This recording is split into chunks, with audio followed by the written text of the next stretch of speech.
The team to the Super Bowl. Stop. He's earned over $100 million in his.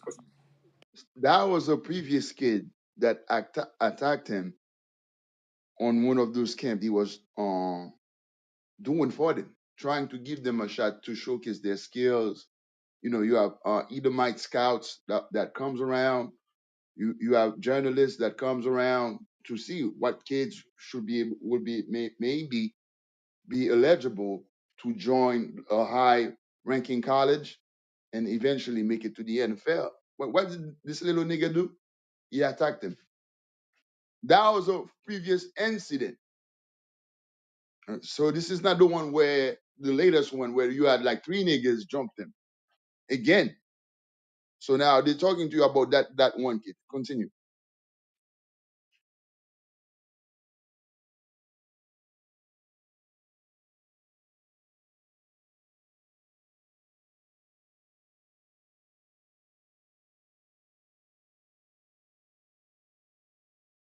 Hey, if you playing, you muted. What there is. Playing the quarterback position. This man has been durable for the most part. He's a former league MVP. He guided the team to the Super Bowl. He's earned over $100 million in his professional career. And despite what he accomplished and what he has achieved in his life, this man, Cam Newton, decides to be one of the sponsors for several teams for a camp you showed up to help you and the kids that were there with you. And you would disrespect him like that? I mean, is it really that important? This is what I'm talking about. So we understand that kids are kids, and we understand that kids are entitled to make mistakes. That's why I'm not mentioning his name. And we get all of that. But the level of disrespect that young kids show to their elders is one of the problems that we have existing in today's world. The late, great John Chaney, the coach at Temple University basketball, Max, used to tell me all the time, he despised what he called the microwave society. Everything is about now. And everybody wants now so badly that they don't want to toil through the terrain and put in the work and grind and do all of those kind of things. And they'll do anything to get to that point, to expedite the process and bypass and go through whatever loops they need to go through to bypass the process. And this is one of the things that the guy did, because you're on camera and you're seen arguing with Cam Newton and everybody knows who you are, but you were disrespectful and it was uncalled for, and believe it or not, very ungrateful, because Cam Newton did not have to be there. He did not have to be sponsoring these events, but he did it for you. He did it for kids like you. And obviously his coaches and other adults, along with his parents, got to him, and props to him for apologizing. But I do think it takes a little bit of looking in the mirror to ask yourself, what would get you to do that to begin with? Because those same parents were there, those same coaches were there. They taught you better than that. You knew better than that before you did it. You didn't care until So somebody in made other it. words, That's a big why problem that why exists. you hear E? Now the Yep. question is why some of our children so disrespectful, Hey Mick, even when they're doing things for their own good. Go ahead, Samurai. so while you guys were talking, you was bringing good points, you know what I mean? Respect in that community is totally out the window. And you see it in this case right here. You know what I'm saying? Like you read, the prophet is not without honor but his own house and his own town. So even Christ didn't get the respect he deserved. And people wonder why when somebody get some money, he move out the hood. Um, we as a people naturally hate each other. We always think we're in competition with one another. So um, we're gonna start with Leviticus 19, verse 17. This is the book of Leviticus, chapter 19, verse 17. Thou shalt not hate thy brother in thy heart. Thou shalt in any wise rebuke thy neighbor and not suffer sin upon him. So Cam Newton is the dude's brother. You know what I'm saying? So kind of like a big brother. Big brother made it big. So now he feels like what? He's in a position to give back to the community. You see what I'm saying? So even if, let's say, behind the scene, he disrespected you for whatever reason, then your job is to look at the bigger picture. You know what? Disrespected me, but he's here doing for the community. Let me not mess it up for everybody else. You know what? I'm gonna go one on one and talk to that brother.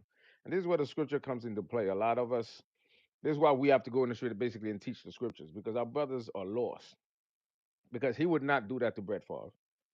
You know what I'm saying? He would not do that to Tom Brady, because when he see those guys, he see Jesus.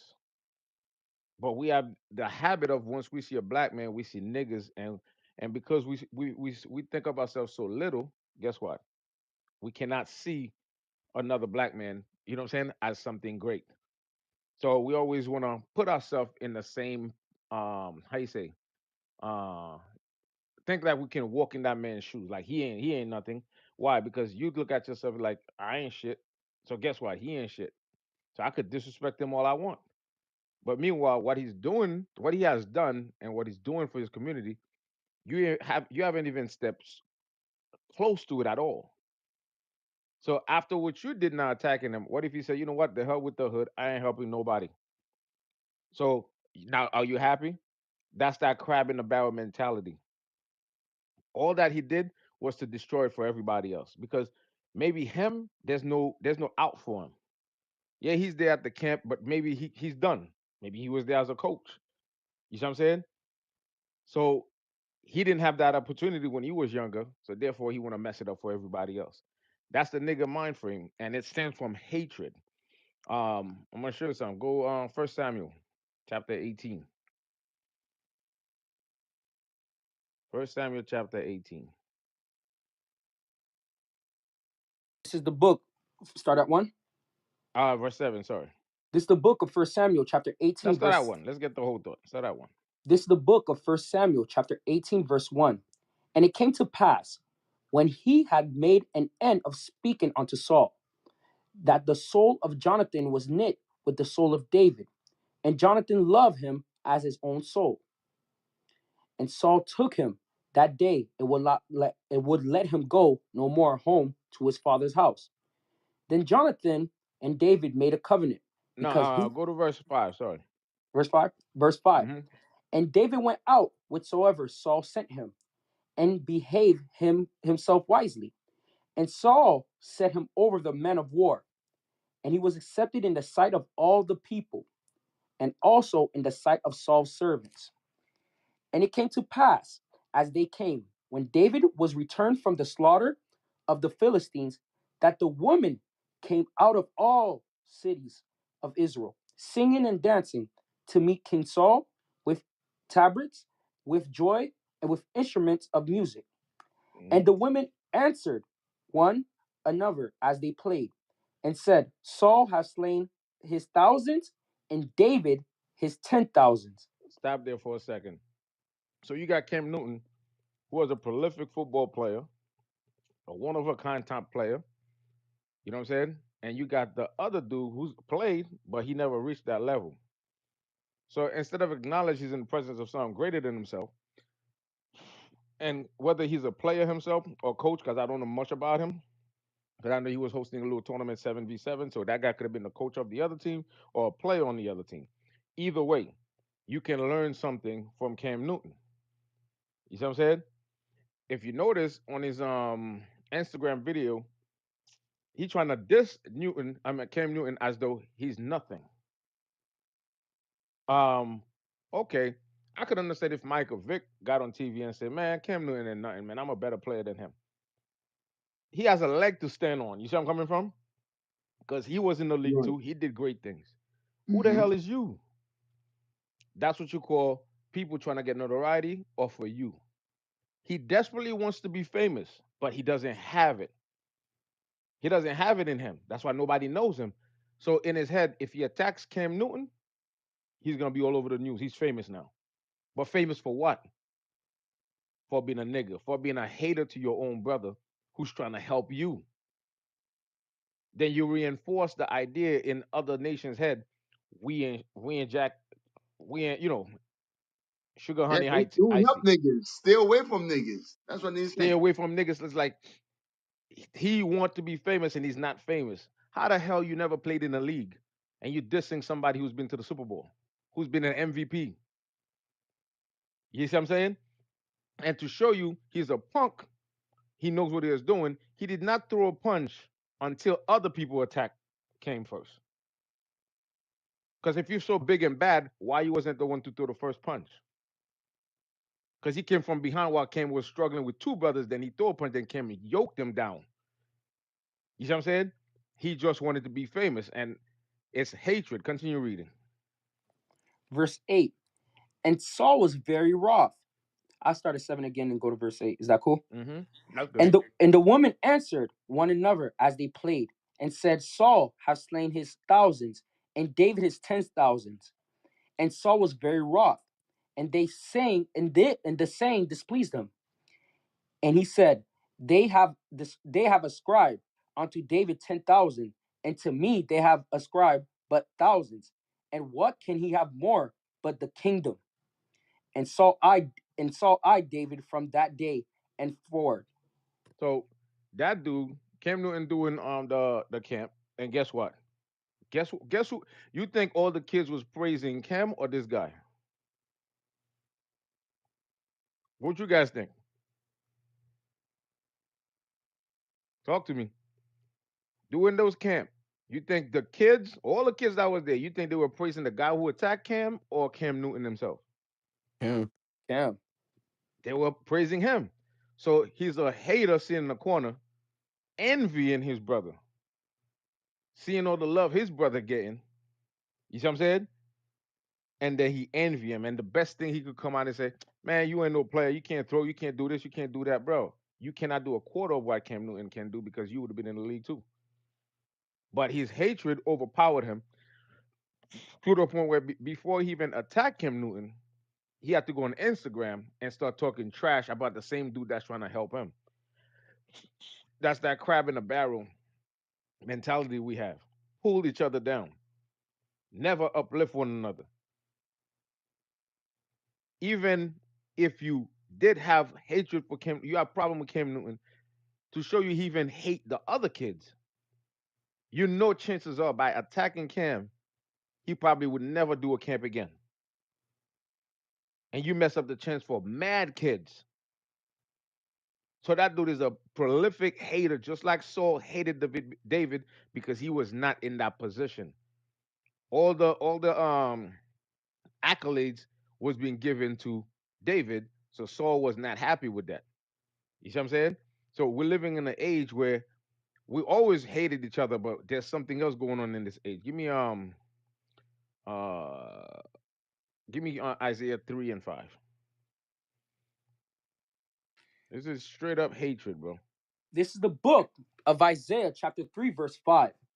And the people shall be oppressed, everyone Read it from by the beginning. Isaiah 3 and 1 or 5? 5. 4? 5? Okay. This is the book of Isaiah, chapter 3, verse 5. And the people shall be oppressed, everyone by another, and By his neighbor. Read it right. oh, my apologies. Verse 5. And the people shall be oppressed, everyone by another, and everyone by his neighbor. The Mm-hmm. child shall behave himself proudly against the ancient. Who shall be him proudly? The child shall behave himself proudly against the ancient. That's what you see. You know what I'm saying? Cam Newton would be considered an ancient. He's older. You know what I'm saying? He has more wisdom in that field.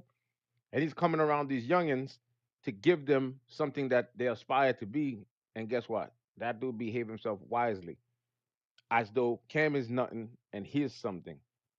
That's the level Esau have reduced us to, where we cannot look at each other and have compassion and have love and have respect.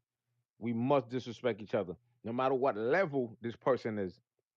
Same thing with us in the street. Like you could hate us all you want, but when you look at what we're doing, there's a level of respect that should be there. The respect should be based on this. You know what? These men love their people. They travel all over the world for one purpose, to go teach their people. They put their lives on the line to teach their people. At the end of the day, we must show these men respect. We may not like him, but guess what? We have to show them respect because they care for their people. So the reason we're not getting the respect that we deserve from other people is because they hate themselves and they hate their people. It's the same thing Ken Newton is facing. You're dealing with self-hated Negroes who hate their people. So they develop the crab in the barrel mentality when somebody come around to trying to elevate them because they're not the one doing it. They're trying to destroy it for everybody else. So that's the aspect I'm looking at, the hatred that we have among ourselves in our community. I cut my mic for now. And somebody come up. Facts on Samurai. Facts, man. What you said, because and now we're just finding out it was the coaches. We're gonna play the video who attacked. You had that first kid who was disrespectful. Then, but the latest incident were coaches of the kids who jumped him. So, let's continue on Zane. Hey, Meek. Before we continue, Mhm. I just want to reset the room real quick. Welcome to Phone Big Big. The topic tonight is Cam Newton got jumped. Who's to blame? Brothers and sisters, we need y'all to come on the stage. Don't be shy. We want to know y'all opinions. Raise your hands. We'll bring y'all to the stage, each and every one of y'all. And Hey, one second before, because you say that. Also, this isn't just about football and Cam Newton. This is also about family. It's also about the way we're raising our children. Okay, like Samurai just brought out, the hatred we have amongst each other, the hatred between the man and the woman. All these things are manifesting into what we see today. The crimes, the disrespect, the contempt, all these things stems from where? From the family, man. So whether you know football or not, but this discussion is needed. Raise your hand, come on stage. All right, let's go.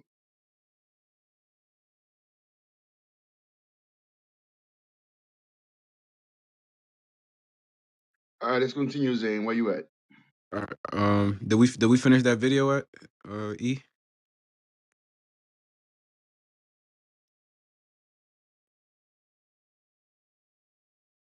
E, you there? Yes, sir. Did we finish that video? Uh, you still want to play it? Yeah, let's finish All that right. out. All right. Hold on. Give me a couple minutes. Give me a second. Hey, while he's taking that second, give me Second Timothy 3. So that verse 1.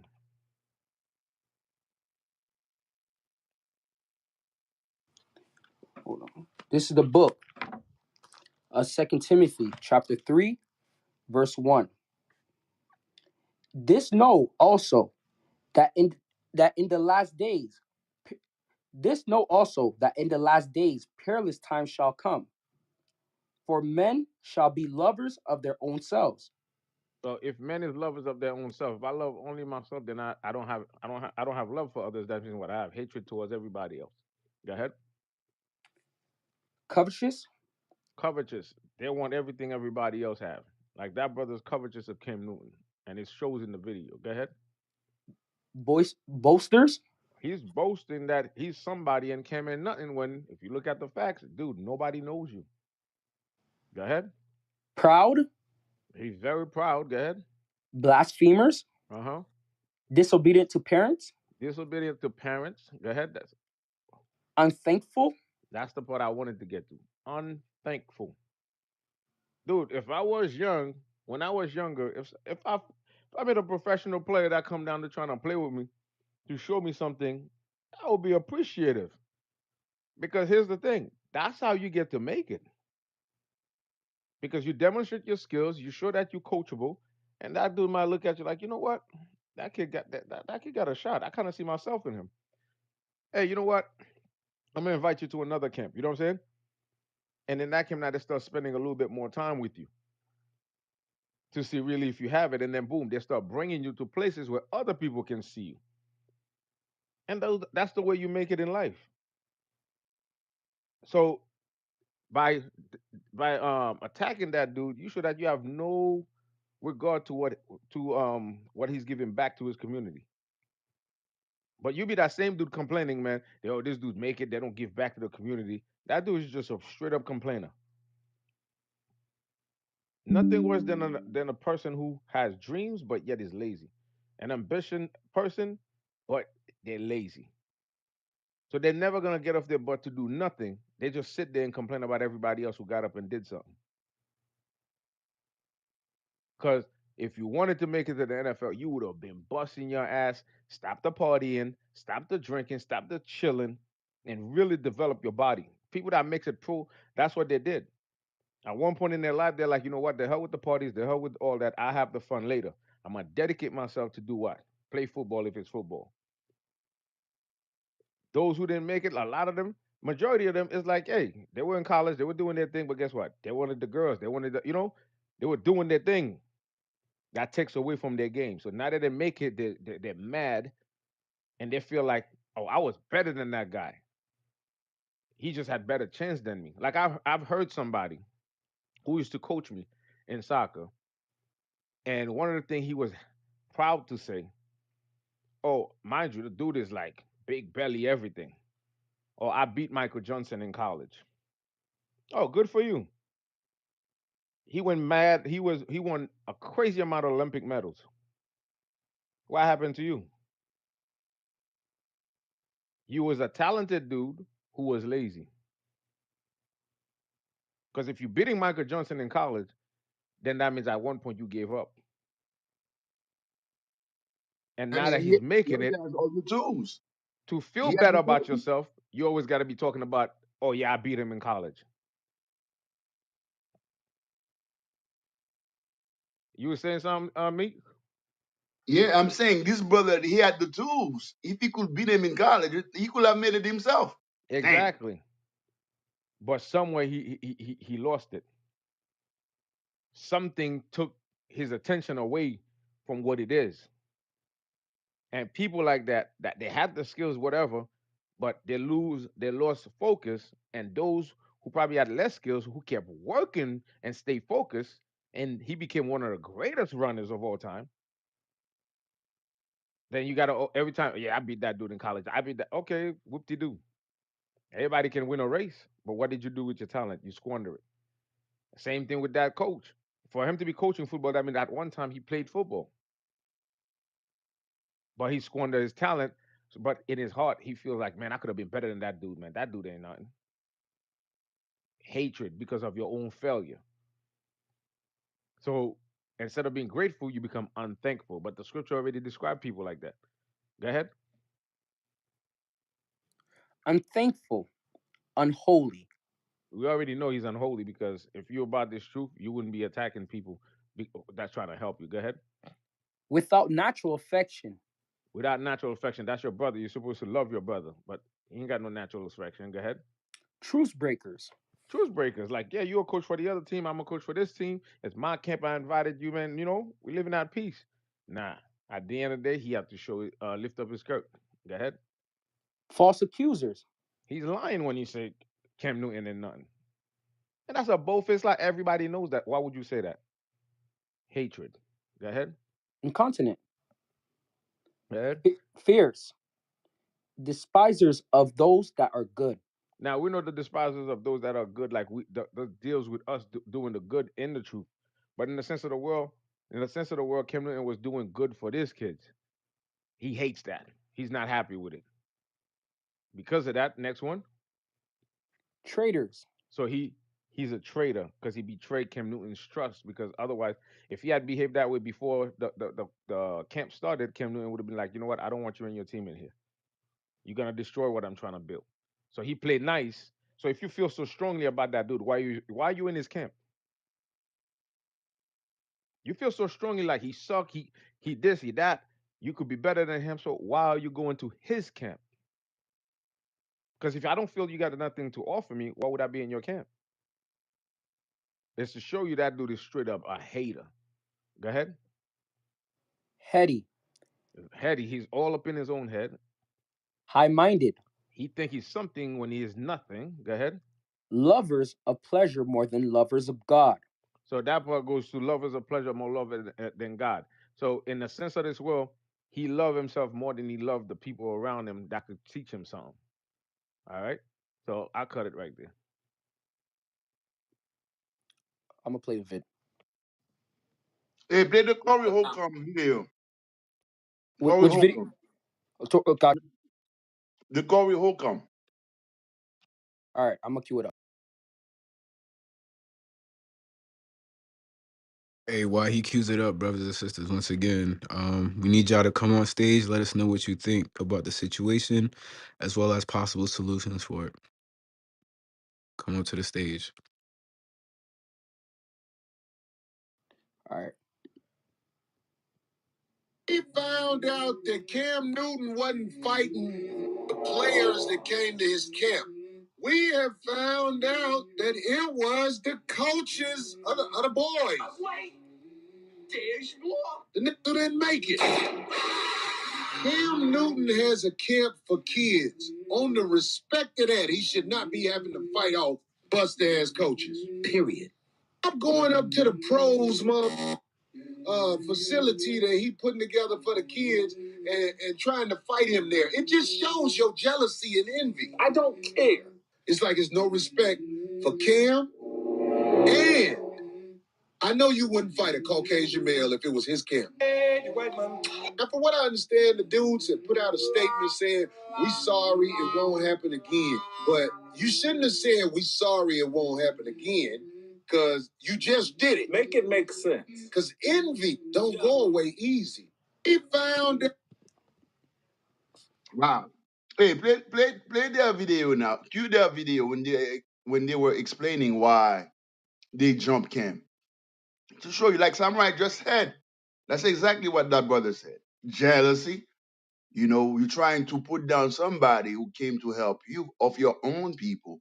But we know for a fact that if Cam Newton was white, these brothers would never dare. They wouldn't have the balls to attack him. That's what I don't like about black people, man. Cowards. All the thugs, all the bad boys, they're only bad when it comes to their people. Once a little white Edomite grabbed them by the balls, they go on TV complaining about me too. You know who I'm talking about? Shout out to my man. But these dudes, they came at the brother trying to, and also that's hatred for the children. These coaches hate their players. Why would you want to attack one of the men who's going to help your players to make it? I'm telling you, our people. Give me Jeremiah 4:22 while you put the video up. Jeremiah 4:22. This is the book of Jeremiah, chapter 4, verse 22. Uh-huh. For my people is foolish. Uh-huh. They have not known me. Because we don't know God. Although I bet many of these kids, their parents are Christian, their mothers are good Christians, you know, the fathers. But these people don't know God. That's why they raise kids to be like that. Go ahead. They are sottish children. They are stupid as hell. You gotta be stupid as hell and hateful for you to destroy a good opportunity for your kids. If you love these players, these young kids who come to your camp, your job as a coach is to make sure that they make it, not destroying the opportunity given to them. I don't know what type of coach are these guys, man. Niggas. Niggas shouldn't be coach. Because you cannot tell me a representative of the NFL come to the camp and you know that person have connections and all that stuff and also have the knowledge to give, to impart to your children. Because if you're a coach, these kids on your camp are your children. What do?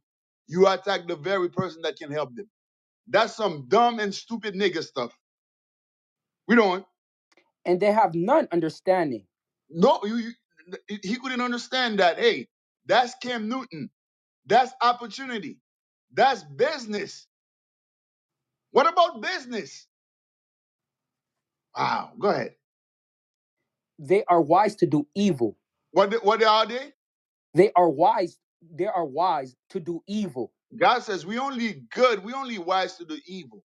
That's why you see the black man is very good at cooking drugs, know all the chemicals to put to kill his people, but he ain't staying in one class of chemistry. He falls asleep.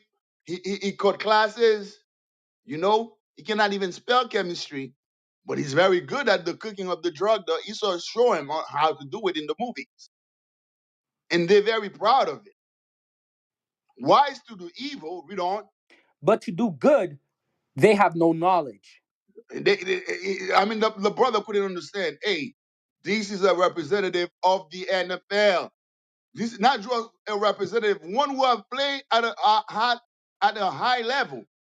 Somebody who played the game at a very high level, who was very successful. These are the people you need around your children to motivate them, to help them. But a nigga only see, like Samurai just brought out, a nigga only see himself and his interests. To help with the kids, to help with his children who are busting their asses, training like madmen. Because for you to make it to the NFL, you got to train like a monster. These brothers in the NFL, they are not normal people. The way they train is not human. I don't know if people understand that. And you're going to undercut them. You're going to destroy their opportunities by you attacking somebody who could have helped them. That makes no sense to me. That's black people. That's the very definition of black people, man. I play the video. And there's so much that you guys are doing for the community, and you're pouring into these young men, and so it's just like, what can make something transpire like this? It's just been a lot of trash talk, from, what I'm saying, hit more so his side, just out of nowhere, just talking crazy to us for no reason. It's like, it's not nothing new. Like, I've been around bro for 5 years, so like, it's typical Cam Newton behavior. The step, you was right there. Yeah, so they you been listening to those things, so you heard him and you walked up. So Steph walked up there. Oh, okay. And as I'm walking up the step, Cam is in Steph's face. I made y'all responsible for everything y'all do, whatever. And he grabbed stuff. Okay. So me being my little brother, and I'm walking up a flight of steps, and I see a 6'6" guy grabbing my brother. And that's the footage that everybody sees. That's what everybody's seeing. Okay. Like, so that was the first altercation that everybody saw. Nothing else. Right there. Okay. Outside of him, like, nobody's seeing like how he was talking crazy the past 2 days. Like, nobody's seen it. That's the video. That made no sense what he just said. If they were trash talking, who started it? And how come you saw the trash talking was going on, and then you only jumped when he grabbed him? That makes no sense at all. Hey, Go ahead, me. Samurai. Anybody who played any level of sports, especially football, basketball, you know that's part of the game. Facts. Listen, ain't no playing in the street and there's no trash talking. Or you're gonna do that? I bet I'm gonna show you what I can do. And you know what I'm saying? It's part of the game. It's always the dude that's getting trashed. Literally, that's who starts the fight. Because you talking trash to them, they're talking trash, but you actually beating them in the game. And you'll do a dribble and they get tight and they start following you extra hard. And it's gonna get in your face. Like, I play sports my whole life. I've seen it happen thousands of times. So this dude coming up there talking about the trash talk, come on, man. Stop it. Especially football players. Oh my goodness. They're built for that. A full contact sport? Oh, Man, okay. come on, man. Like, watch football when they open the mics. You be seeing the linesmen. Oh, you was with my mama last night? Watch what I'm gonna do. Like, they'll be creating stories that don't even make sense. So what the hell is that dude just straight up hated Cam Newton, and that's that. That's that Saul and David. He saw what Cam Newton is, and he wished he could be him. And guess what? He hated on him. Pure and simple. Give me my mic. Oh, Prison Most. Hey, we have the mighty Aeon visiting us today, man. Shalom, Aeon. Welcome. Hey, shalom, shalom. I'm in traffic just listening, bro. Yes, sir. Yes, sir. Hey, we're talking about the thing that happened to Cam Newton. So what do you think? Can you? He was Hey, attacked by three. I'm, I'm gonna mute for a minute. I'm gonna come back. Yes, sir. Yes, sir. All right. So let's continue, brothers. Was that the last of the video?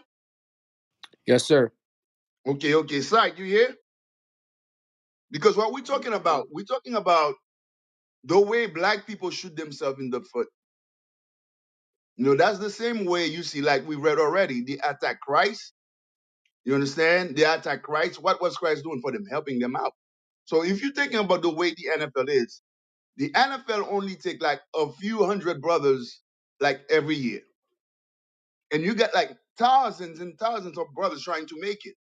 Now, if you have somebody like Cam Newton coming to help out your children and you are a coach, what good is it for you to attack him because they were trash talking? Like Samurai said, trash talking is part of the whole game, the whole system. If you play sport, there was trash talking. But now you attacking him, trying to destroy him or humiliate him. Meanwhile, you got a bunch of children practicing football, trying to make it to the very business that he is an expert at. I don't get the mindset of all people, but that hatred in us blinds us so bad we destroy each other, and then we are also the same ones complaining we ain't got nothing. We are the same ones coming to say, hey, why do the white people get everything, but you got resources, you got brothers, you got sisters, but you hate each other, man.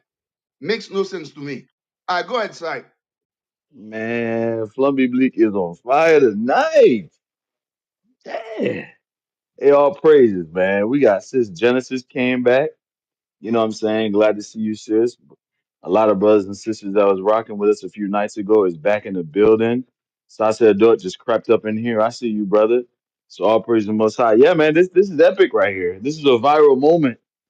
This is showing the state of the people because a lot of videos, I ain't gonna do no spoilers, so I'm not gonna say much. But just as we're preparing for tonight, it's like, man, this brother is one of the few NFL quarterbacks and all of that. I'm not into football like that, but I know Cam Newton from the few a little bit that I know. You know what I mean? A little bit of prestige he has in a worldly sense. He's actually in the trenches with the young men. Some of these NFL dudes don't come out to these camps, and this isn't pads. This is flag football. Let's just be honest. You know, you run, they stop, you pull your flag, you're done. So this isn't full contact. You know, so that's the other dynamic of this situation we got to think about. And these dudes, just like we listened to the last video, said, we've been dealing with this dude for 5 years. 5 years, okay, we'll give you 2 years where you don't know him like that.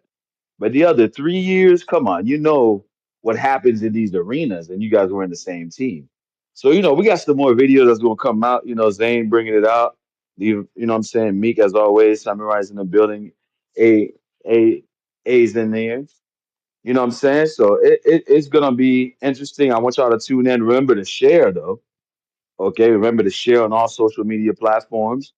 Any questions or comments or concerns or anything like that, hit us up on flumbybleak@gmail.com. You know, and all praises to the Most High, man. Let's keep it going. Let's keep it going. Hey, All praises. hey, let's reset the room real quick. I see we got a lot of new people in here. So tonight's topic is Cam Newton got jumped. Who's to blame? Brothers and sisters, we would love to hear your opinion, what y'all think, and what solutions we could take in order to, prevent this from happening in our community. I see we have We have Habakkuk. He hasn't spoken yet. Habakkuk. Can you speak with us tonight? Yes, sir. Shalom, brothers. What you think, Most bro? High in Christ bless. How you feel about what happened? What do you think about it? Who's to blame? I think there's lots of people to blame for it. Starting with our forefathers, the saying, and then the curses came, and now we don't know who we are, and we are now brought in the laws, statutes, and commandments, and we got broken family. We got Psalm 83, where the enemies influence all the negative self hatred in the media, movies. uh, and the love of money, the war between the flesh and the spirit. Like in sports, you're so competitive, you want to win. The selfish, and also the war between good and evil. They hated Jesus, so gonna hate everybody else. So it's the bad versus the evil. If you do something good, they're gonna hate you. And also, kind of to keep in mind, like the enemy that tries uh, to destroy what we are building. Just like in the past or history, when we're trying to build something, uh, it got destroyed. So there's many people to blame from, man, woman, everything else that I mentioned. uh, that's what I got. Oh, and I was gonna also mention a couple more points. This also reminds me, I don't know, it just kind of came to my mind, the story of Jesus and the prostitute. Like when everybody was accusing the person, and like sometimes in Spanish, Northern Kingdom, we have this say that, when something, when a tree is down, everybody chops at it. So it kind of reminds me of the story of the prostitute. But I think there's so many uh, people to blame from it. Not bailing him out or anything, or the person involved, but and also the other point is, the great love of God. The Even though we are sinners, everybody that we're not going good, that we hate each other and we hate good, and He loved us still, that He sent His only Son, Jesus Christ, and Jesus was willing to come up, and even though we're rotten, and He was willing to give His life and shed His blood so we can have a chance to salvation. So that's what I got. Okay, okay. So you think everyone is to blame? Yes, sir. Lots of us. Yes. Okay, all right. In the queue we got Sis Tabitha. Are you there?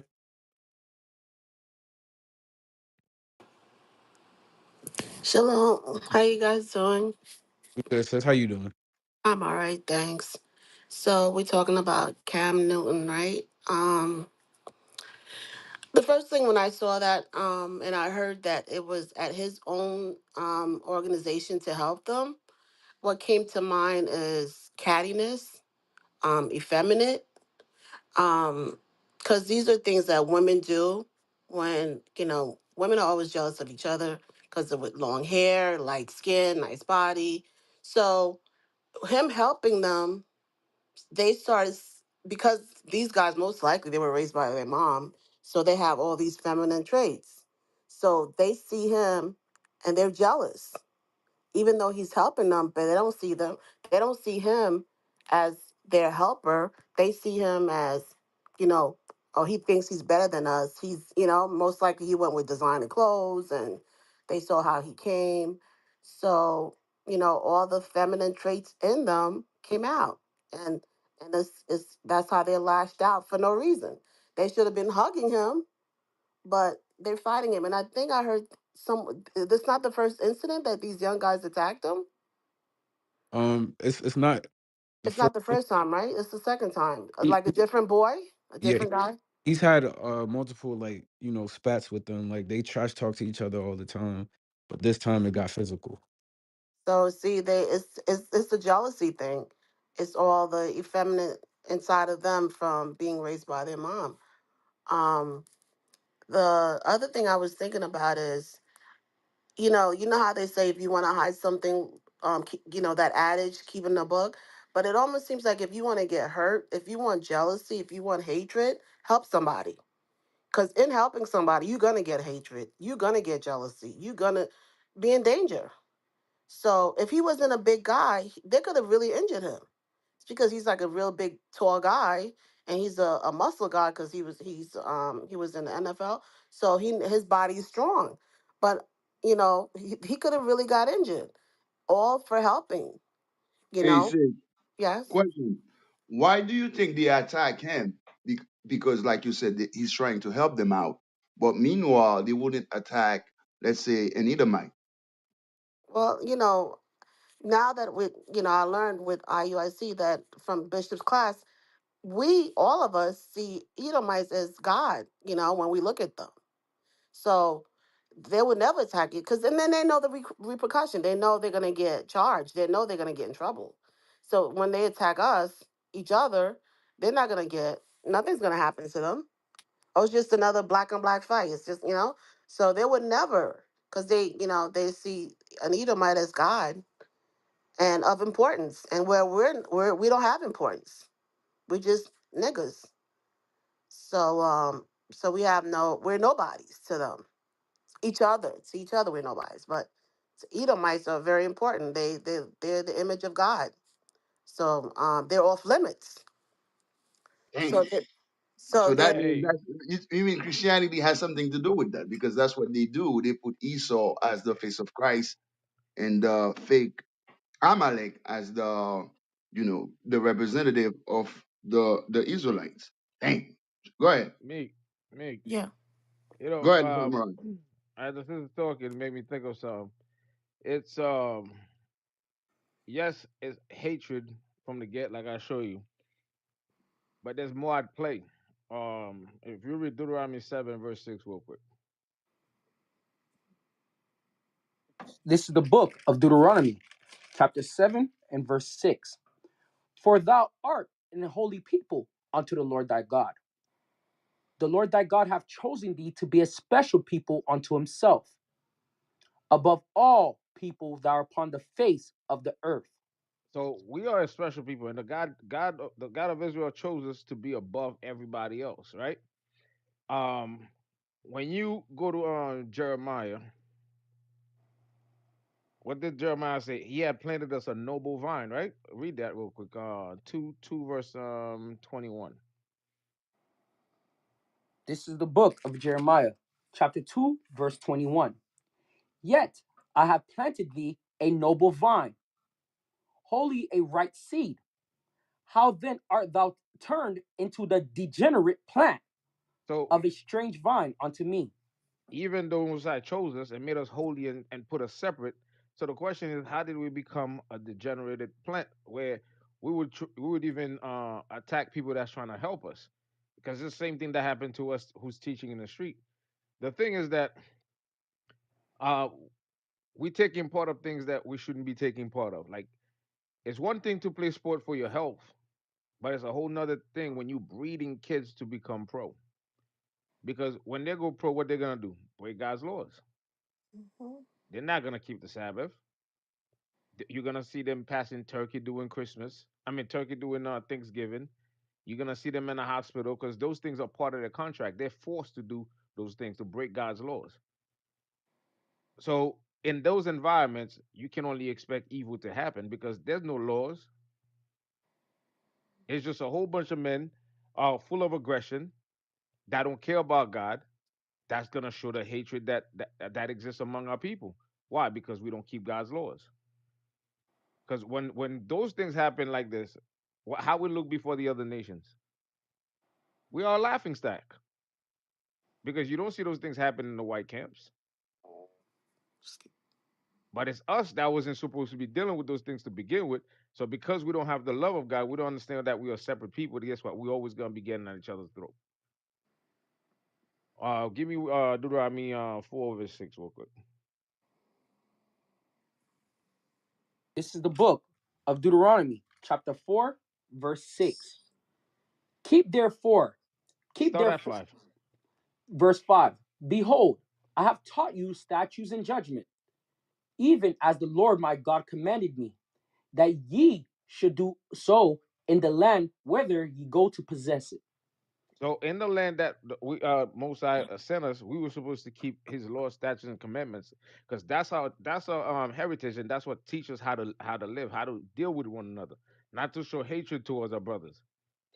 Yes, one might become more successful because even in the scriptures it show you that what not every one of us is going to be rich. It say if your brother wax poor, there's a specific way you're supposed to deal with him. So there was supposed to always be that love according to scriptures among us. No hatred. But uh, we don't apply that because we don't have this. Go ahead. Keep therefore and do them. Do what? Keep therefore and do them. So we were supposed to keep those laws and do them. If we're keeping the laws, thou shalt not hate thy brother in any wise, thou shalt rebuke him and not suffer sin upon him. So y'all trash talking and you felt like he took it a little bit too far. If you had the law on you, you're supposed to, hey, listen, man, not for nothing. I know we were trash talking, but you, like he says in Shatters, you gone too far, Max. And you know what I'm saying? Your brother will understand himself, like, you know what, my bad, Doug, whatever. Then you guys will be at peace. But when there's no laws, what you expect to happen? Niggas hate niggas. That's a lot of dudes are in jail just because somebody stepped on their sneakers. Meanwhile, they ain't doing it to the white man. The white man will step on their sneakers. They'll turn around and say sorry to the white man. Why? Because we got no wisdom. Read that again. Keep therefore and do them, for this is your wisdom, This is and your what? for this is your wisdom and your understanding in the sight of the nations. So our wisdom in the sight of the nation was supposed to be this. But we got caught up in everything else. And no matter how great we're doing those things, the nation still look at us as suckers. Like we have prolific basketball players, prolific football players, we have doctors, we have lawyers. No matter how much we excel in on Esau's wisdom, we still looked at as niggas. Why? Because the true wisdom we don't have it. And without the true wisdom, we're always gonna display hatred towards one another because very few that made it out the hood, out the hood, even come back and do anything. That shows like what? We do have hatred for one another. Go ahead. For this is your wisdom and your understanding in the sight of the nations, which shall hear all these statutes and say, surely this great nation is a wise and understanding people. When you're looking at the black bourgeoisie in America, nobody's looking at them and says, surely this is a wise and understanding people. Because we're not applying the wisdom that the Bible teaches us to apply. So us, as the Israelites, we are the one that's gonna step out there and teach our brothers how to behave. For as long as the truth is not spread out throughout the world, guess what? Situation like this will forever happen. And dudes that get rich, that's gonna leave the hood, they're not gonna come back and help their brothers because they're gonna think they made it out. Meanwhile, you can never rise no higher than the lowest of your people. So what's lacking is the wisdom of this Bible. That's why we got to hit the streets hard to teach the people on how to be. This is a perfect example to show that the love among our people don't exist. Because in a secular level, how can you trying to fight somebody who's trying to help you out? That's a whole different level of hatred right there and envy. I'm mute my mic for now. Hey, what you said is important, man. Because you said the black bourgeoisies in our community is not that smart. Because I saw this week the so-called black Republicans, they invited Trump to speak in their conference, man. That thing was a clown show. Yo, he came in there and he mocked them in their face. I mean, if you were wise, you will not invite somebody like Trump to your conference. That makes no sense. But to add to what you were saying, give me Jeremiah 5, verse 25. Why we don't have anything in our community? Because any other community will have taken advantage. We're talking on a carnal level, but you see our people do the same thing to us. Because when they have the prophets among them, when we go to the cities, we are teaching, trying to tell them, hey, do right. Treat each other like you are God's children. You know, stop with the hatred. Tell the black man to marry the black woman. Tell the black woman to stop sexing around. Open her legs to every quiver. What do we get in return? They try to kill us, but we are giving them the bread of life. We are giving them a way out of captivity. That's the same thing. Read that for me. This is the book of Jeremiah, chapter 5, verse 25. Hmm. Your iniquities have turned away these things. What And things? It says your iniquities, your sins. Give me iniquities. As the Psalm 51, verse 5. right. What does it mean by iniquities? It says your iniquities. Psalm 51, verse 5. This is the book. Hold on. Yep, this is the book of Psalm 51, verse 5. Uh-huh. Behold, I was shapen in iniquity, and in sin did my mother conceive me. So in other words, sin. Iniquities is another word for sin. Our sins, that's what's destroying us, especially the hatred that we have in our mind towards each other. Because you can tell me that you have somebody that can help you grow, somebody that can give you like great opportunities. The very thought that comes to your head is to attack him. Somebody that can help your children, your families, the very thought that's come to your head is to hurt and embarrass him. That makes no sense. But that's the black mind. You know, that's black people mindset. You see? Let's go back. Jeremiah 5. This is the book of Jeremiah 5, verse 25. Read. Your iniquities have turned away these things, and your Hmm. sins have withholden good things from you. So it says, your iniquities have turned away these things. What good things turn away? Let's say there were other like scouts, other people wanted to do events in that neighborhood to help the youth. And we're talking a carnal level. Guess what? They're not coming no more. They ain't coming no more. Why? Because niggas just turn away the opportunities. They attack their benefactors. We like savages. And that's why we cannot go and tell people to become players, to become football players, to become actors, to become a great musician in this world, because all that stuff is worth nothing to black people. They don't help black people. That's why all we can give you is this Bible. That's the only thing that can help black people, because you cannot go to the ghetto or to the hood trying to start businesses, trying to help them out. They will destroy you.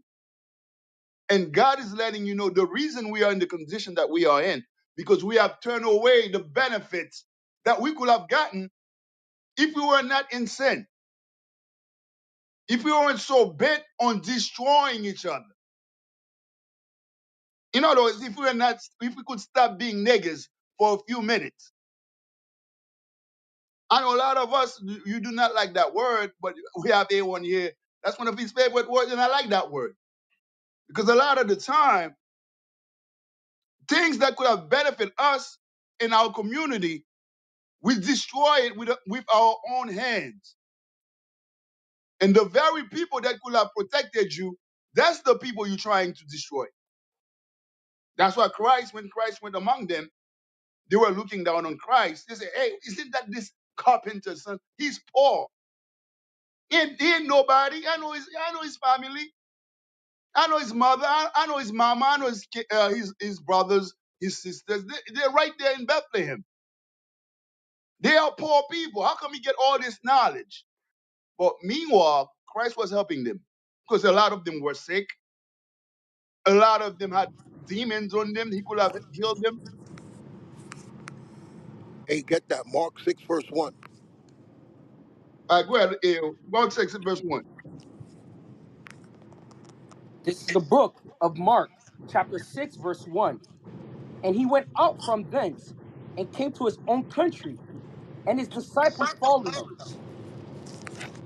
And when the Sabbath day was come, he began to teach in the synagogue.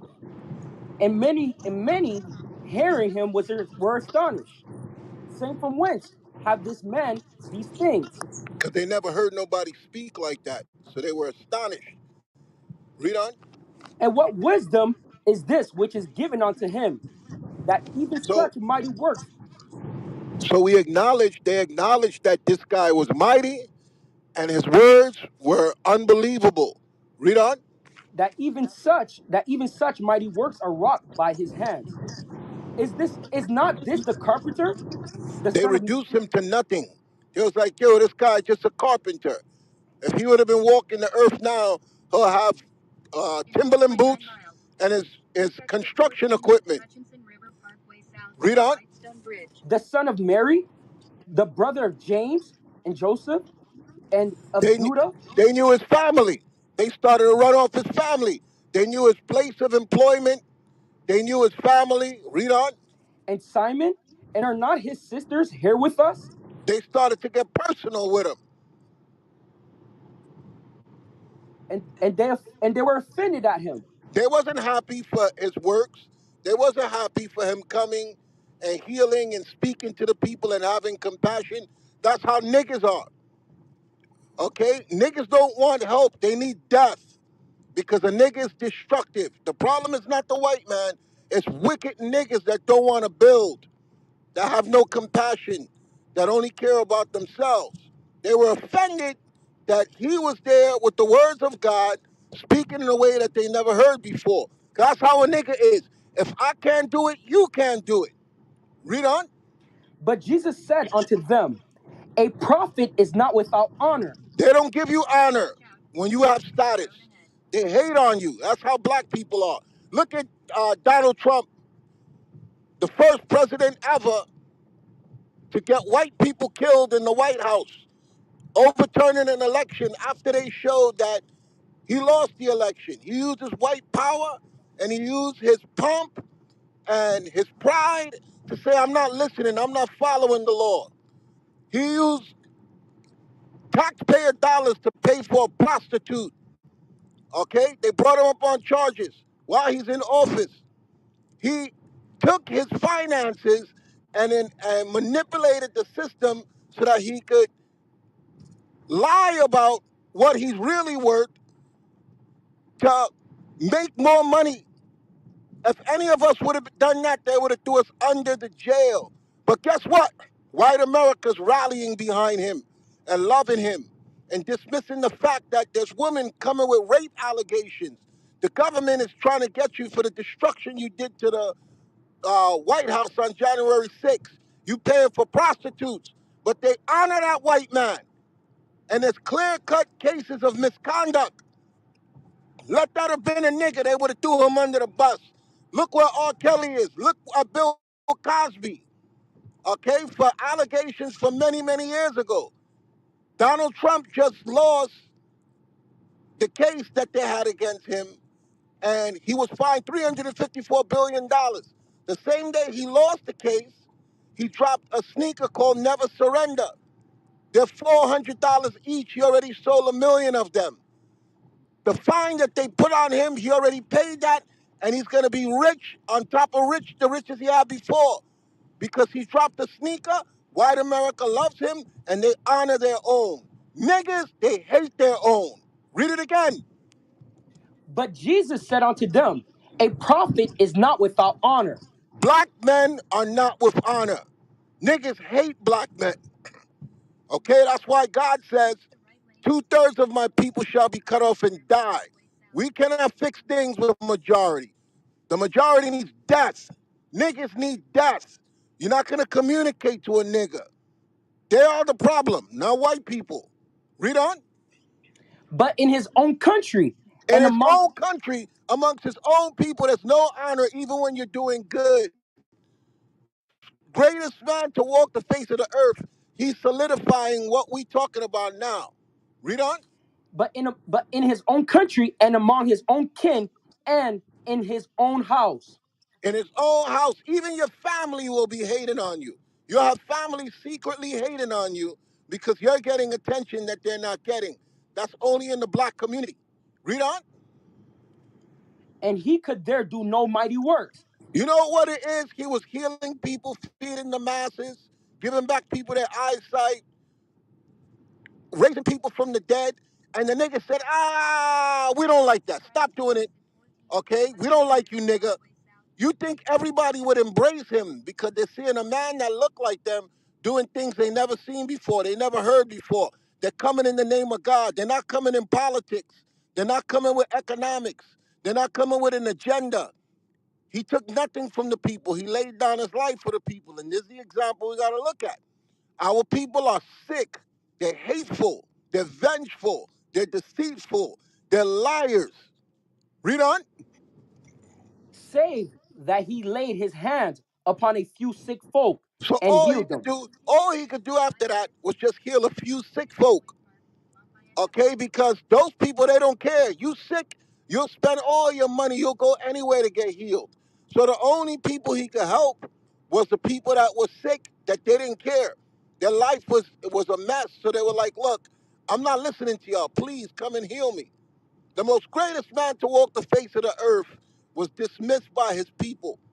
Okay, so here you got Cam Newton. He's an evil.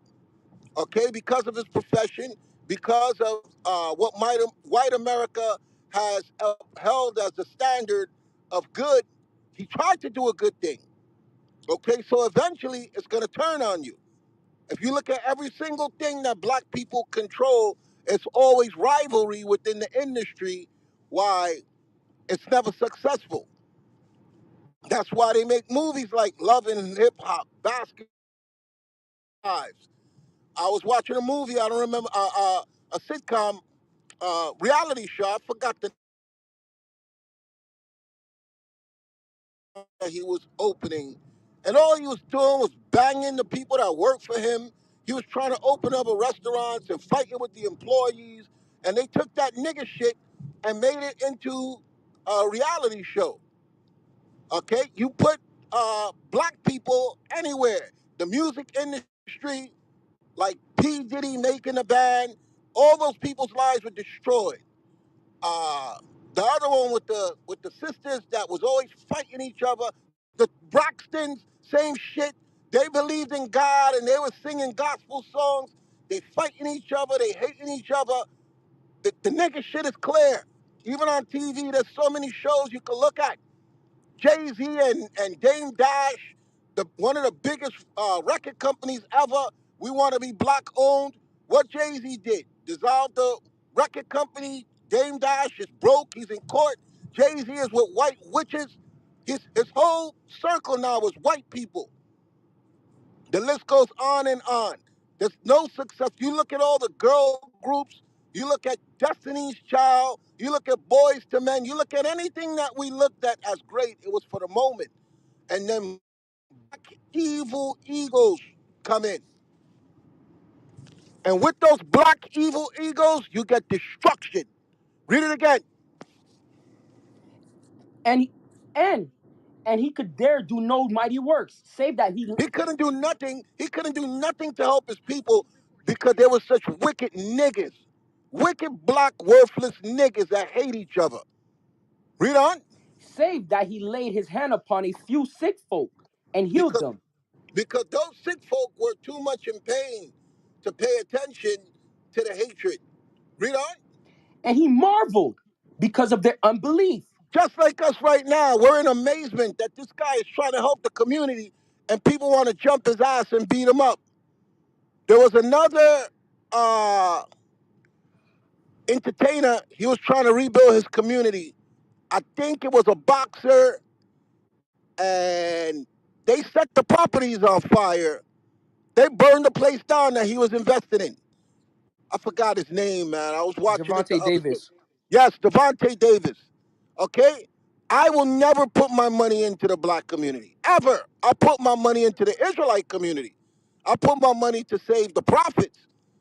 Like the way we always talk about the booster club, that's where I'm gonna put my money. I ain't putting no money into no black community, no wicked, ungodly niggas that don't keep the commandments. Okay? You'll have a few that's happy, but the majority will destroy everything that you're trying to build. So that's why nothing will be successful unless the key element to the building is God. Nothing will be successful. I don't care what community, we're the best mayor in New York. We got a black mayor now. And every black mayor, I remember when David Dinkins was mayor of New York, the first black mayor since I was alive living in New York. The cops turned their back on him. Everybody was booing him when he would come out to speak. And he was a good guy, but he didn't have the support of uh, the blacks in New York. And the predominantly white police saw that black people ain't shit. I never thought I would see that in my life. The mayor would come out and all the police officers would give him their back. And he didn't do shit to the police except try to tell them to respect black people and respect the rights of black people. Okay, but white people know that we're not unified. White people know that we hate each other. White people know that we will turn on each other. That's why you ever watch the movie The Godfather, when they was talking about we're not selling drugs, they was talking about their business, and one of them wanted to sell drugs. And they said, sell it to the blacks, they're animals. Okay? That's how how our people are viewed. Our people are viewed as animals. And that's it, bro. I mute my mic. Facts, 100%, Yes, sir. 100%, man. Because a lot of our people, we worship Esau, but we treat each other's worse, than even their worst enemies. Like 100%. All praise the Most High. Hey, brother, hey, is here with us? Hey, we making progress, man. We making progress. All praise the Most High. Zane, can you reset the room? Yes, sir. Yes, sir. We're gonna reset the room real quick. So this is from Be Bleak. The topic tonight is Cam Newton got jumped. Who is to blame? We want to know your thoughts. Raise your hands. We're gonna bring you to the stage. Um, I see we got Barnabas in the building. Barnabas, how you doing? All right, shalom, Drew, my son Christ, bless all as well, man. A1, what's going on, sir? Shalom. Shalom, prophets, Shalom. prophet. Um, Somebody, Benji. Hey, Mr. so, E, what's going on? What's going on, Drew? Hey, no, man. Hey, we talking about niggas, man, who are destroying each other, even if it's for their own benefit. Because that brother, Cam Newton, every year he holds some type of like camp for the kids, for the youth. Carnal stuff. We know it's carnal stuff. It's not something that we will promote. But the thing is, in the world, that's something that is supposed to be beneficial for the people. But niggas always attacking him, trying to destroy him, trying to help them. So that's what we're talking about. Go ahead, Barnabas. No, go ahead, man. Go ahead. I'm here listening, man. Yes, sir. Yes, sir. So let's continue. Hey, second death, you here?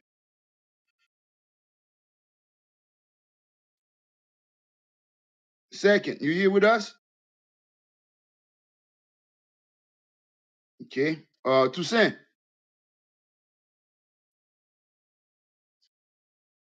Yes, sir. Yes, sir. Shalom. Most High Christ bless. Shalom, shalom. What do you think of the topic, man? Go ahead. Man, it's crazy, man. I, it's like when you think when you seen it all, black people show you something new. It's like every day the scriptures gets deeper and deeper why Christ marvel at their unbelief, you know. But hey, shout out to AO, shout out to Samurai, Zane, how y'all doing, brothers? Second, what's going on with y'all, man? But yeah, I don't know if anybody spoke on it, but when I read the comments, I think somebody who had more insight on the situation. Uh this is something that he normally does to like give back to the community, quote unquote. And I believe from what I read, the other team that they normally beat was basically trash talking with Cam, and it was a back like basically these people know each other, and it's just unfortunate because like I used to play football, you know, and I've met people on that level of status or whatever. So whenever they came back to the community, like that seemed like an opportunity for the younger players to have, like you said, meet scouts to come through, and okay, so if Cam is in town, there must be talent in this town. But the problem with this young generation is, you know how the scriptures talk about last days. Can you give me that? Was that First Timothy? It was 4, I think. Who reader? E. Second Timothy Timothy 3, 4:1. verse 1. Yes. Thank you.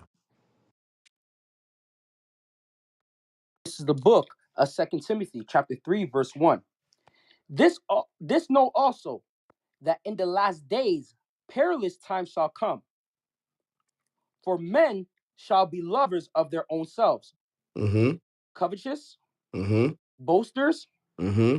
proud, Mm-hmm. blasphemers, disobedient to parents. Stop right there. So when I was growing up, we was always taught, I'm an 80s baby, we was always taught respect your elders. A lot of these kids nowadays, they don't even respect their parents. So if they don't respect their parents, they're not going to respect anyone that's older than them. That's why when you go on Twitter, Worldstar, IG, Instagram, you see these kids fighting with their teachers. So here, this man, he's a millionaire. You know what I'm saying? He's a retired football player, whatever his status is. This man has the opportunity to open up doors for you, and you're basically like you basically messed up any opportunity for any child that's coming up in that city, for doors to open up for them. So now you make the white man, you make us look even worse in a white man's eye. The white man like, okay, I was gonna come to this city and try to give these kids opportunities, scholarships or whatever. They're like, okay, next. They're gonna go to the next city. They're gonna go to the suburbs of those cities. You know what I mean by suburbs? They're gonna go to the whiter areas, the private schools, of those areas. They're not gonna look at that city for anything. So it's sad. Even though it's Greek as fashions, it's just sad that doors of opportunities are shut now due to that childish, foolish acts of those kids, man. I mean, my mic. It sounds like when a black man trying to give back to his community, in a sense now that's gonna draw publicity, and Esau, anything that could put him in the light, he always want to get involved. So since you want to do for your community, that would draw attention, and other white athletes would get involved. Yeah, and even other black athletes would probably get involved. If you notice what Deion Sanders was doing in Colorado, mad black people get on board. You see what I'm saying? Which make it even a bigger thing. But the problem with brothers, we're full of hatred and we hate one another. Like even if you look at the case that just got closed this week or so with J Master J, the dude was killed by his longtime friend and his friend's grandson. I mean Damn. godson. That's the Wow. same. That hatred is always gonna be there as long as we're not under the laws. We're gonna hate each other. Period. Like how the hell you my longtime friend and you and your grandson kill me? Now, granted, I'm not saying J Master J was righteous. You see what I'm saying? Because supposedly, allegedly, he was sitting on 22 keys of coke. So he was about to distribute death in his own neighborhood. But the whole point is your own people that you chill with, that you break bread with, that gonna come and do you dirty. Like real quickly, go to Wisdom of Solomon 14 real quick. It's such a shame, man. Like we are under a serious, serious, serious curse, man. No matter what a black man trying to do, you're always gonna find a crab in the barrel mentality that trying to pull you down and destroy you. What verse you want? Oh, start at verse 23. This is the book of Wisdom of Solomon. No, sorry, 24. No problem. This is the book of Wisdom of Solomon, chapter 14, verse 24. They kept neither lives nor marriages any longer undefiled. So when you look at our neighborhood, nobody respect you, nobody care about your life, nobody even care about your woman. Because when you listen to hip hop music, it's all about how you say fronting on one another. I got bigger guns than you. You know what I'm saying? I'll take your woman from you. I have sex with her, whatever. Like you front, I'll kill you. Dudes is digging up dudes' grave now to disrespect their ops. Talking about I stand on business.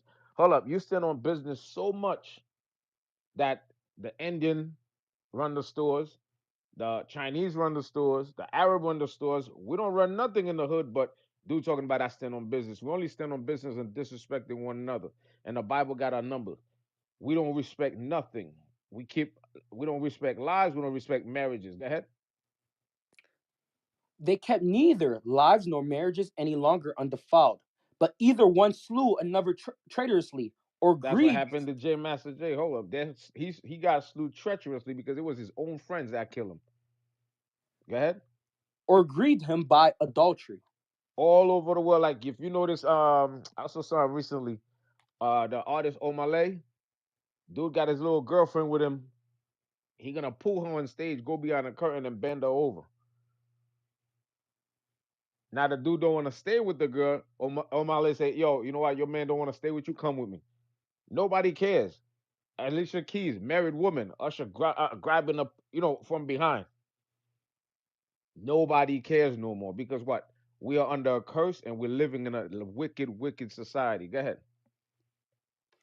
So that they reign in all men without exception blood, manslaughter, theft, dissimulation, corruption, unfaithfulness, tumults, perjury, disquieting of good men, forgetfulness of God, of No, forgetfulness of get it good right.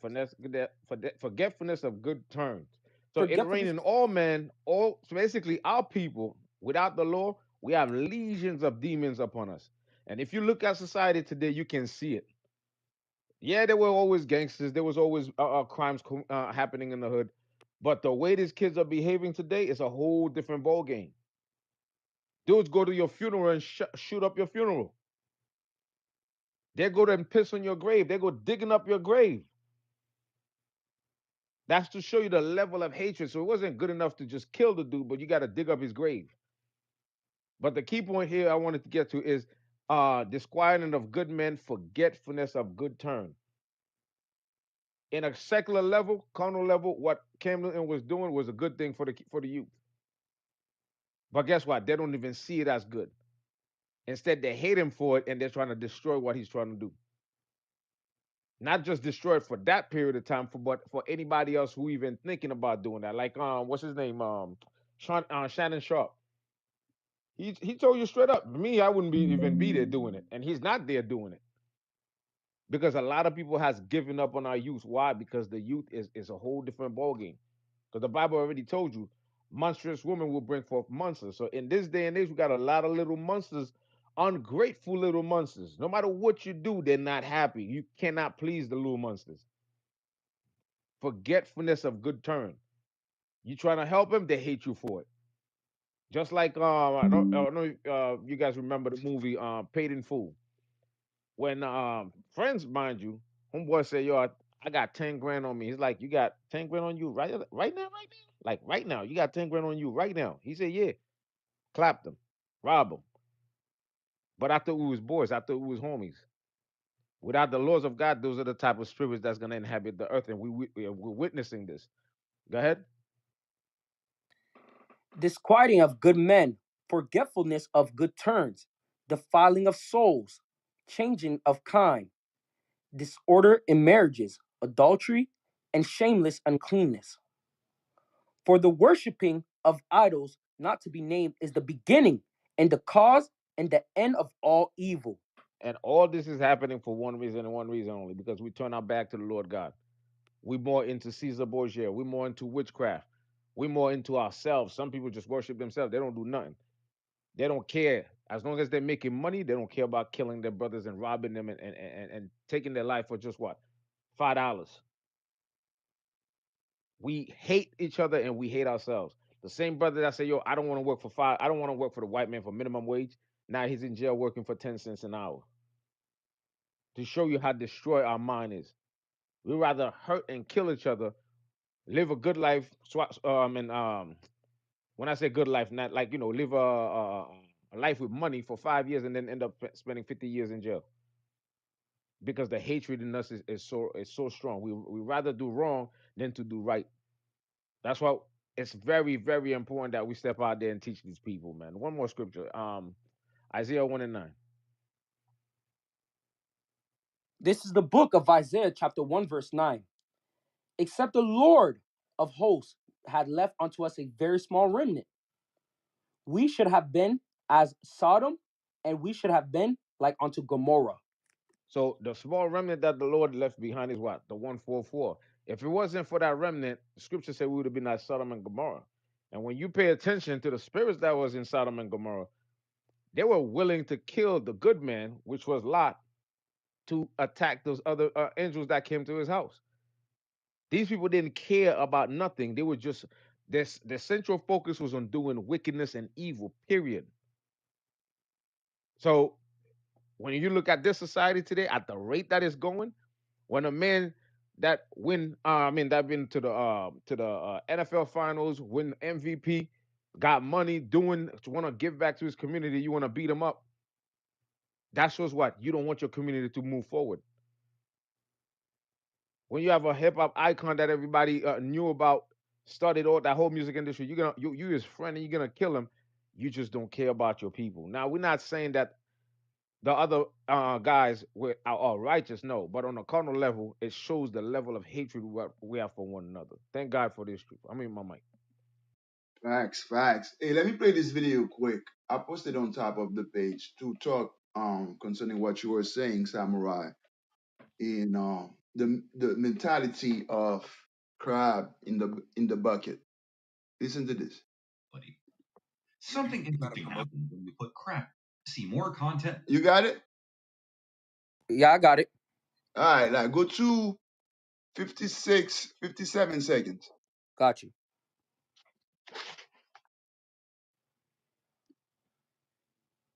See more content like this in the future. What is the crab in a bucket mentality? Something interesting happens when you put crabs in a small bucket. If it's one crab, it can claw its way out and return to the wild. But when you put a bunch of crabs in a bucket, if one tries to climb out, the rest pull it back into the bucket. Further, if the crab tries to climb out a second time, the other crabs gang up on the crab again and may begin to break its claws to completely hinder its progress. This means that none of the crabs end up escaping because they are all working against each other. Unfortunately, this mentality is often translated into human behavior. The crab mentality is a metaphor for how humans respond when they see someone else around them achieve a goal that they can't achieve themselves. It's a classic example of that phrase, if I can't have it, neither can you. While humans may not physically attack others like the crabs do, they may try to break other people's spirits when they see someone else is on their way to No. success. Well, I guess not all humans, because niggas do attack you. Niggas are just like the crabs. They do attack you physically. They see you with the sneakers. They see you with the clothes. The next thing that come to their heads is to attack you. All right? Give me Proverbs 1. Crabs in the barrel. The crab in the bucket mentality. We got to get rid of that thing. And you see that in relationship too. A lot of sisters, if they have husbands who are very famous, like Aisha Curry and her husband Steph, she tried to take him down. Right now, she's competing with him for attention. We cannot progress as a people when that's our mindset. It's impossible. Proverbs chapter 1, verse mm, verse 11, verse 10. This is the book of Proverbs, chapter 1, verse 10. My son, if sinners entice thee, consent thou not. Uh-huh. If they say, come with us, let us lay wait for blood. Let us Uh-huh. look privily for the innocent without cause. So the crab in the barrel mentality is the same as the gang mentality. Because gang members, thugs, a lot of the crimes they commit is for what they do not have. They hurt others for things they don't have. See? Because they tell you if one try to come out, what do? The whole gang jump on them. So when you look at our people, we are the very definition of crab in the bucket. Because we literally will attack one another just because I don't like you, just because you got something I do not have. We don't. Let us swallow them up alive as the grave, We don't. and whole as those that go down into the pit. We don't. We shall find all precious substance, and we shall fill our houses with spoil. We don't. Cast in thy lot among us. Let us all have one purse. Mm-hmm. My son, walk So not. let us when have one first. Let us stay in the same condition. Because when you see our people when they're selling drugs, and no niggas selling drugs become rich. And if they do become rich, they lost everything. If they do become rich, they lost everything. Esau always get the money back from them. So they're always gonna stay in the same condition, in the same evil situation. So that's the same mindset with the crab in the bucket. One don't the all the other crabs do not want the one that has the ability to escape. They said, no, nigga, you're gonna stay here with us. And if you try to leave, we will kill you. We don't. My son, walk not thou in the way with them. We don't. Refrain thy foot from their path, Hmm. for their feet run to evil. So that's what it is. So people who has that type of mindset, they're very violent. That's why you see in the hood, nobody want to go back to the hood because we have a lot of crabs there, men and women. That's why you see a lot of women. eh, Women practice that mindset. Why? Because the woman who does not have a husband will tell the one that has the husband all the evil stuff so that she can leave her husband, so that she can become single and come back to the streets with her.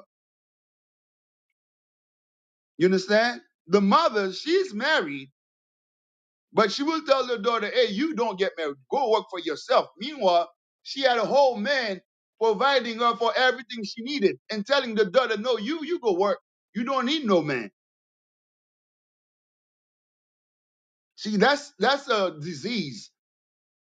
That's a disease that we have. That crab in the barrel mentality to keep us in evil, to keep us in sin, to destroy each other.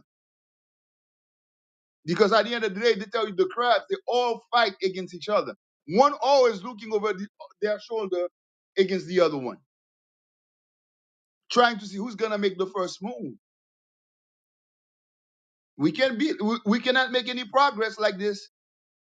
We cannot have no families like this. And we definitely cannot defeat this evil society if that's how we're gonna keep moving. You have the whole world against you instead of you putting your heads together to fight against your enemies. But meanwhile, your greatest enemy is your brother, is your sister. Makes no sense. Philippians 2, verse 1. How do you defeat that mindset? This is the book of Philippians, chapter 2, verse 1. If there be therefore any consolation in Christ, if any comfort of love, if any fellowship of the Spirit, if any bowels and mercies. Bowels and mercies. Meaning we need to have compassion and mercies towards one another. That's what Christ teaches us. That's what the Bible teaches us. That's the only remedy against the crab in the barrel mindset. Because without that, without compassion, without mercies, it's impossible. Because when it comes to each other, we are very unmerciful, like Samurai brought out. We have no pity. We will have mercy on the white man. We'll cry with the Chinese. Hell, you had niggas standing with the Palestinians, you know, talk about free Palestine. Meanwhile, they hate their brothers. They hate their sisters. And they stupid. They don't know that the Arabs played a part. The Zanzibar was one of the biggest slave port for these Palestinians historically, and they teamed up with the Hamites and the white man to to to send us here. They say you want to hide something from a black man, put it in a book. Um, that hatred is what God warned us about. Y'all was reading Second Timothy 3, verse 1. Y'all didn't. I want to go back to why he got jumped. Go back there one more time. I thought the speaker was going to put emphasis on this, but this is why he got jumped. Second Timothy 3, verse 1. Read that again. I want to show y'all something. This is the book of Second Timothy, chapter 3, verse 1. This know also that in the last days perilous times shall come. In what days? In the last days perilous times should come. The Shall word come. perilous, the word perilous means dangerous. It's going to be dangerous. The last days is the days before Christ come back to judge this earth. Nothing is going to get better. I don't care what you black people believe. You think it's all good in the hood because you got a job, you got a new car, the new Jordans came out. Uh, for you sisters, new long eyelashes are out, or whatever y'all black women are into in this BBLs. You believe that life is better for you. But God is the author and the finisher. And he says, what? Read it again. This know also that in the last days perilous times shall come. Perilous means dangerous. It's dangerous now. You can't trust nobody. You got to watch where you walk and how you talk. Why? Read on. For men shall be lovers of their own selves. People don't care about you, man. Those days of kumbaya and let's hold hands and walk and march is over. The only unity march are the ones that IUIC is doing because there's discipline there, there's morality there, there's a brotherhood there, there's camaraderie there, there's the spirit of God there. Okay, so all the marches now is just for show because men only care about their own selves. And when you march together for God, you have to have discipline. The men that walk with Christ were called, the root word of disciple is discipline. You got to discipline yourself. You can't just get a bunch of niggas together and just like they did with the Million Man March. What happened? What came from that? Another generation don't even remember what's going on. What changes in the community with getting a million black men to march, come together on Washington? And what you got, the nigger woman twerking around him. Anytime there's a bunch of black men coming together that are undisciplined, the black woman is going to see it and put on booty shorts or tight jeans or spandex and go and twerk. Read on. Covetous, They only care about their own selves. They covet. Who you see bragging about how much sneakers they have, their jewelry, their house, their watch. Read on. boasters, Who boasts? What music you hear of any other race of people boasting?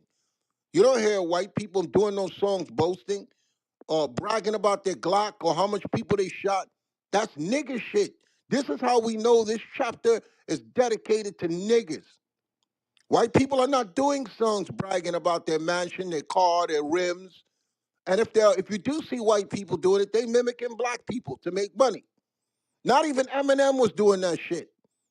And he's the greatest white rapper of all time. He never bragged about his house, his mansion, how many girls he popped. He went into his emotional trauma and made money off that. Read on. proud, Proud. Black people are proud. They think they know everything. Read on. blasphemers, Blasphemers. They speak against God. Read on. disobedient to parents, That's why we have niggas in the hood because they don't. If you don't respect your parents, you ain't gonna respect nobody. That's why you hear little niggas say, "I raised myself." Nobody helped me. Nobody raised me. I raised myself, and they take pride in it. The minute a little nigga tell me he raised himself, he's a threat to me because that means you undisciplined and you think you know everything. And you're going to challenge me because nobody never slapped your ass and gave you a whooping. That's all you're telling me when you boast that you raise yourself is that you're undisciplined. And no man never instilled morals and principles in you. Okay? That's why our community is the way it is now because you got black mothers trying to raise men and that's not their job. I know a lot of times we get on the woman for how the children are. That's not their job. Okay? Their job was not to be a single mother. Their job was to nurture the child and raise the child and groom the child, but the father was the one to be the threat to the child and instill discipline in him. I know when I got old enough, my mother, I would be like, hit me. I don't care. My mother would hit me and start crying because she would hurt her hand hitting me. It meant nothing to me after a while. Me and my brothers would laugh. But when she would say, yo, I'm going to tell your father, he was like, wait, mom, can we talk? Can we talk? We'll start negotiating. Read on. blasphemers, disobedient to parents, unthankful, Sometimes you just got to be thankful you're alive. Stop complaining how life is and thank God that you woke up and you saw the sun. You're still breathing. You can walk. Okay? Don't look at what you don't have. That's the way I am now. Every day that I'm on this earth is a gift from God. I don't complain about my job, my finances, who don't like me. I don't give a shit who don't like me, who don't want to be my friend. I'm thankful now that God imparted wisdom on me from the greatest book on the face of the planet, and I'm alive. And everything else, I could get over it because in the Bible is where I draw my faith from. Read on. Unholy, There's no level of God. You look, this is the most ungodly people I've ever seen. Okay? Especially now that we know the word of God and we can challenge people. Even the people saying they believe in God don't know God. They unholy. They full of shit. To any religious denomination, you challenge them now that you know the Bible. These people are full of shit. They're unholy. They fake as hell. And now we can tell. Read on. without natural affection, There's no natural. You can't even tell if a brother naturally cares about you or what his agenda is. Or can you build a relationship with him? Because it's like they demons, bro. There's no natural affection. There's no, yo, you can trust this dude. You always got to watch your back. And this is what God says, because we're in the last days. You're seeing the worst level of niggas, and I don't care about the white man. I never expect spirituality from them. Okay, I'm gonna give them a pass because God put them on their ass. Remember, they came from caves. Ain't nobody ever teach them nothing. They never had no priest. They never had no minister. They never had no church. They stole our records and started to pretend to be us. So I don't expect nothing from them except for them to be the cave beasts that they are. I'm talking about you black people, that there's a historical account of God trying to impart holiness on you. And you said, I don't want to be holy. I want to be a nigga. Read on. truce breakers, You can always at war. It's always fighting. It can never be peace. Even in your own homes, it's always fighting. Even amongst your siblings, your family member, your mother, your father. The first time that I realized there was hatred in my house, I was 8 when I saw my mother and my father fight. And you can't wrap your head around that because these are supposed to be the people who brought you in the world, and they can't even fucking get along. They hate each other. Every minute they arguing. You're in a house where every single time there's an argument, there's peace, then arguing, peace, then arguing, peace, then arguing. That shit destroys you psychologically. How could you function? How can you be a functioning human being if you never saw what it was like to have peace? And that's where that shit starts. Then eventually they divorce. And what did you learn? God is telling us how niggas are. Read on. false accusers, You did this to me. You did that to me. No, I didn't. It's always finger pointing. Okay? You always have to explain yourself. You're always on the defensive. It's always, yo, I remember when I was in school, a nigga just had to be like, yo, such and such was talking about your mother. What? You didn't even care. You just heard. Yo, I heard you was talking about me, son, and a fight breaks out. And it's just bullshit. All you somebody had to say was, I heard they was talking about you. Even you woman, you know what I'm talking about. Another sister come with you with some gossip, you ready to fight. And it's a false accusation. Read on. incontinent, You have no control. You have lack of self-control. fierce, Fierce, ready to fight at the drop of a dime. Only black people will fight over eye contact. Nigga, what you looking at? Y'all wasn't looking at you. Yes, you was. You was looking at me, nigga, and you ready to fight or bump into a black. I'm talking about New York. I don't know where the rest of y'all live. I can only speak for New York. There's niggas who will fight you because of eye contact. There's niggas who will fight you because you bumped into them. In New York right now, as we speak, it's all over the news where uh, a Brooklyn store worker got killed because he refused to give a guy a cigarette. The dude shot him and killed him, and they put a $10,000 reward to try and find him, and that's how our life is devalued over a cigarette. Read on. despisers of those that are good. That's why Cam Newton got jumped, bro. You try to do something good, people despise you. That's how niggas are. They're not happy for good coming into the community. They weren't happy for Christ coming into the community. They were happy for Moses delivering them from the hands of the Egyptians. They started whining and complaining and murmuring. Elijah had to go and hide in a cave. Jezebel was killing the prophets. Judas Iscariot betrayed the most honorable man to walk the face of the earth because why? Read it again. Despisers of those that are good. That's how black people are. Don't never think that they have your best interests at heart. There's always some nigga lurking in the cut, wanting to knock you on your butt. They're not happy for you. I remember I was growing up, they had a song, Backstabbers. They smile in your face all the time. They want to take your place, the backstabbers. That's niggas. Niggas are like that. They'll smile in your face to take your place and talk shit behind your back. That's why we got to praise the Lord that there's a God. And at the end, he's going to sort it out. Some of y'all had shit done to you, and you know it was wrong, and you never got no justice. That's why God says, vengeance is mine. Some shit that was done to you, it's not going to get fixed in this lifetime. But they will have to answer to a God. And God don't forget. Some of y'all walking around with past trauma and past hurt of things people did to you, and you want so bad for it to be rectified and your name to be cleared. And it's not, your name is not going to get cleared. Your name is not going to get cleared because God allowed that to happen to you so you can understand what I'm reading right now. That this shit exists. We're all going to come across some level of wickedness so that we can see that God is right and man is wrong.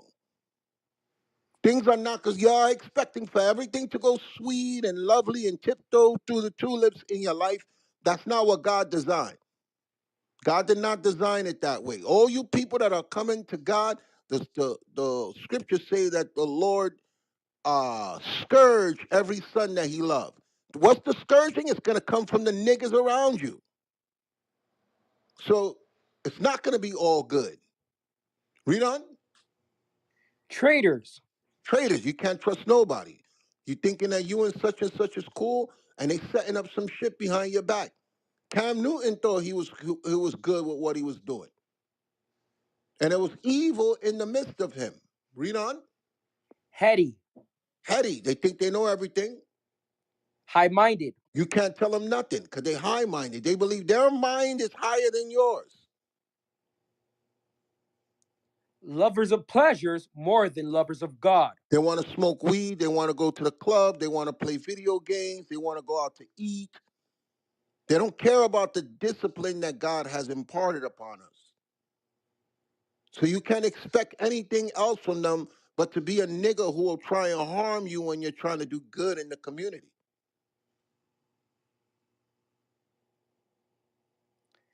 Having a form of That's godliness, why they put the cross around their neck. They go to church and be fake. They don't know nothing in the Bible when you question them. They talk to you, how the fuck you black and you got a white Jesus piece on your neck? And there's no such thing as a white Jesus. It makes no sense to me. Kanye West had a white Jesus piece on his neck.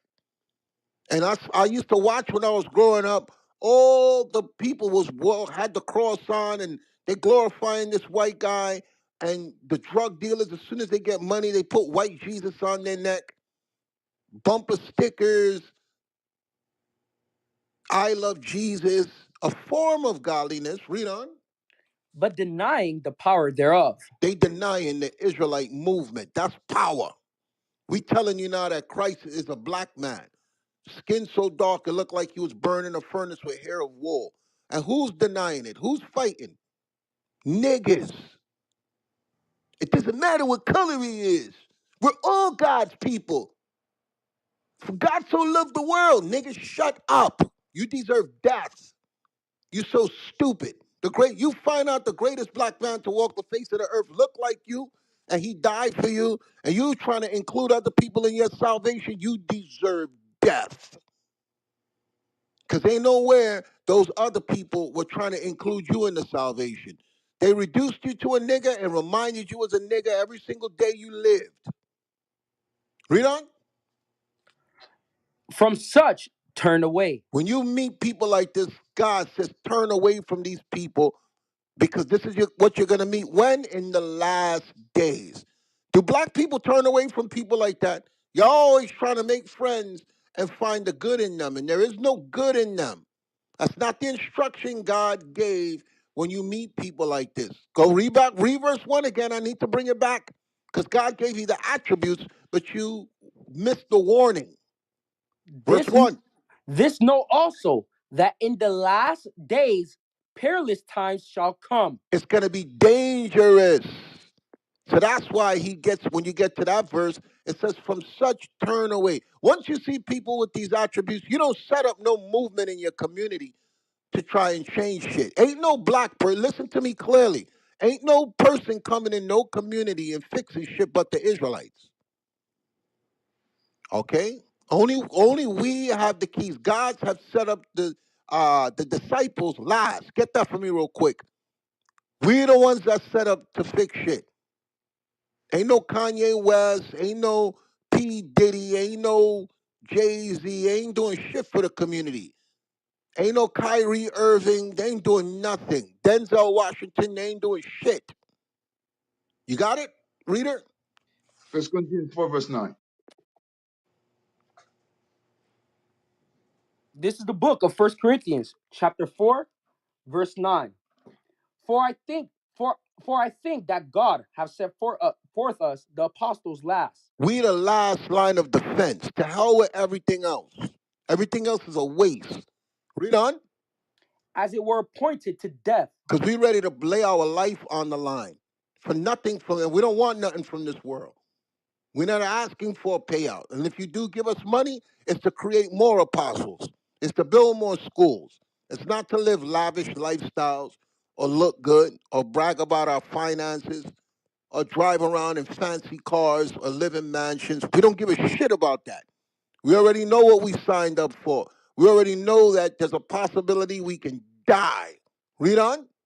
For we are made a spectacle unto We're the a world, spectacle as a show. Everybody talking about the Israelites now. They lying on us. Southern Poverty Law Center, ADL Group, Canary Mission. They lying. They put us third on the hate group list and put Ku Klux Klan at the bottom. We the spectacle now. Everybody talking about the Israelites. Read on. for we are made a spectacle unto the world and to angels and to men. Everybody in the spiritual world and here. Everybody's watching the show of the Israelites. Read on. We are fools for Christ's sake. We look like fools standing up for a man that died 2,000 years ago and telling people he's coming back. But guess what? Everybody's scared. Everybody's looking like, yo, why are these people speaking about a black Messiah coming back to set the world on fire? Read on. But ye are wise in Christ. You guys are wise now because we told you he's black. We told you he's from the tribe of Judah. We told you he's the savior of the world. We told you he's King of kings and Lord of lords. Every knee shall bow and every tongue shall confess. Read on. We are weak, but ye are strong. You look at us, you be like, man, what y'all niggas got? You ain't got nothing. Where's your car? Where's your house? Creflo Dollar got this. TD Jakes got this. Geno Jennings got this. We weak, but we're making our people strong. Read Ye on. are ye are honorable, but we are despised. We're despised, but we're making you honorable.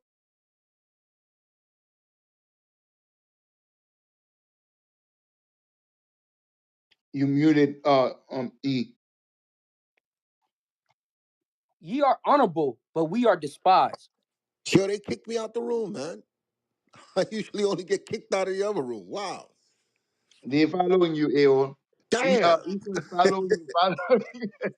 Hey, they mark all our rooms. They're on to you. Hey, they kicked me out faster in here. At least they let me rock for a little bit in the other room. I'm Oh, talking praise and the my Most screen High. just went black. They was like, get out, nigga. Read it again. We are fools for Christ's sake, but ye are wise in Christ. Because y'all ain't never knew what Christ stand for until the Israelites rose up. Read on. We are weak, but ye are strong. You're strong now because we solidify your faith. We gave you hope. You now have something to look for. In slavery, they broke our spirits. Okay? So we worked from sun up to sundown until we die. And we fought each other and we attacked each other. Read on. Ye are honorable, but we are despised. Everybody hate us, making videos against us, talking shit about us. Read on. Even unto this present hour, Right now, read on. we even unto this present hour, we both hunger We got to worry about paying our bills. We got to watch our grocery bill. Okay? We can't buy food the way we used to buy. We got to work. I'm at work talking to y'all. I'm not chilling in some mansion with my food being delivered to my house. I don't work, I don't eat. Read on. and thirst, I don't work, I don't drink. and are naked, If I don't work, I ain't got clothes. and are buffeted, and And have no people want to beat us up. We're buffeted, read on. certain dwelling place. When we try to set up our places of teaching, they chase us out. They don't want to hear it. Okay, at any time they can stop what we're doing. We're only pushing this word by the grace of God. We have no certain dwelling place. We don't. What the fuck is America? I think this is just a nigger plantation where the slaves got a little bit of money here. See how it is in Haiti. Okay, they're there, but what are they doing? Why are they the way they are? Because people colonize them and enslave them and destabilize their country and won't leave them alone, and made it so that they fight each other. Okay, I was watching in the news the leader that got killed there. They saying his wife did it. Y'all heard about that? Yeah, his What type wife. of shit is that? Yeah. You the leader and your wife Crazy. with so much hatred. Let's armed men come and set up to kill you, man. And this is what God is showing us about the black woman, how evil she's become. Damn. Read on. And labor working, Hey, I need to go over that in this room. Y'all didn't go over that? We're gonna talk about it, Lord's will. We're gonna Y'all talk need to about it. go over that in this room. Yes, sir. Okay? Because this is what God warned us. God warned us about this. I never heard of no white leader being dethroned by his white woman trying to kill. Look, God, listen, man. Bill Clinton was getting head in the White House from his young intern. It was publicized, a whole court case. Hillary stood by him. Okay, I'm not saying what he did was wrong, but I'm just showing you the mindset. She stood by him. She said, that's my husband and I love him. Okay? And what did niggas say? That he was the best president we had because he was smoking weed and he got head in the White House. You niggas are worthless, And man. playing the saxophone. And playing the Playing the saxophone. saxophone. You niggas are laughable, man. You gotta laugh at a nigga. Because he does the most wickedest things, y'all support him. Donald Trump gets arrested, and then he goes and does a speech and says he could connect with black people because he suffered. Like, nigga, you ain't suffer. You ain't go through black That was jail. You didn't go through black prison. You didn't walk the yard.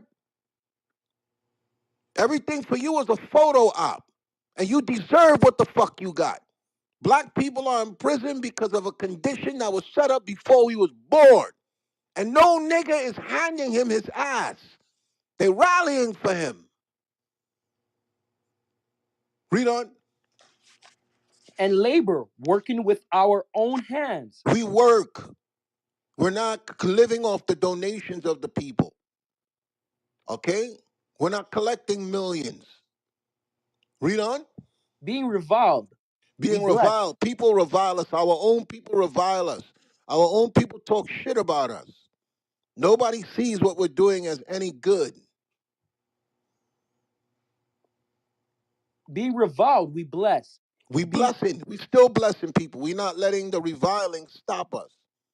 And that's the mindset you gotta have. When things go wrong, when people talk shit about you, when people turn on you, you're doing this for God. Don't worry about man. The Bible says, "Cursed be the man that trusteth in man." Get that real quick. We're gonna come back here. Get that. That's what I've learned. Stop worrying about what men did to you. God is gonna set up a scenario where men are gonna do shit to you. It's gonna mess with you psychologically. Ignore it. Ignore it. Don't get so emotional that you lose sight of what God called you to do. That's what Satan is going to do. Satan is going to use people to disrupt what you're trying to do and to make things difficult for you. But this is what God says, Jeremiah 17, verse 5.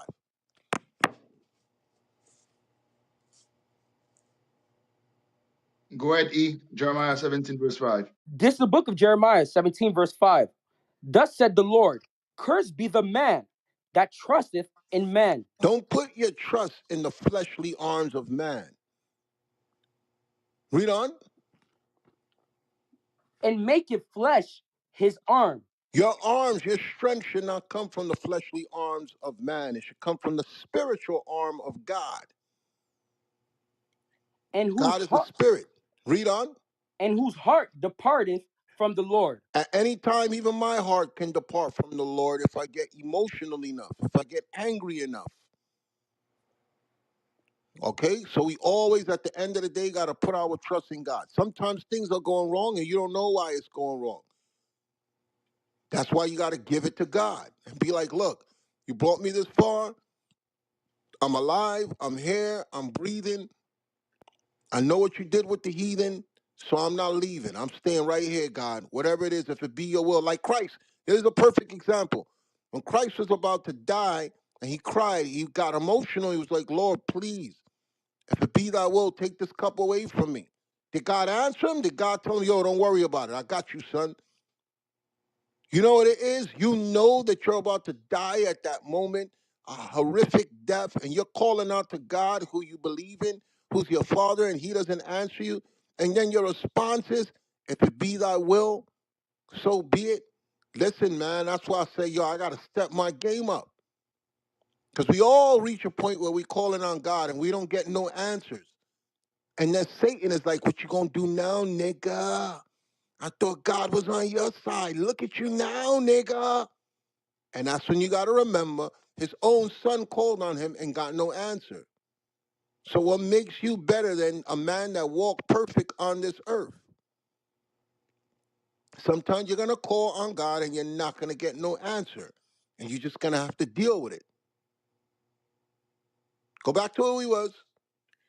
This is the book of First Corinthians chapter 4, verse 12. And labor, working with our own hands. Being reviled, we bless. Being persecuted, we suffer it. Being defamed, we entreat. People defame us and we entreat it. People lie about our leader, lie about our movement. At one time, uh, uh, the whole world was against us for a death of a girl that none of us never met in England. And they were defaming us, and we just had to entreat it. We couldn't even explain. Nobody gave a shit. They just was like, even the black Hebrew Israelite community attacking us and lying. Read on. We are made as the filth of the world, People look at the Israelites as filth. Read on. and are the offscouring of all things unto this day. We like the ring in the bathtub after you take a bath.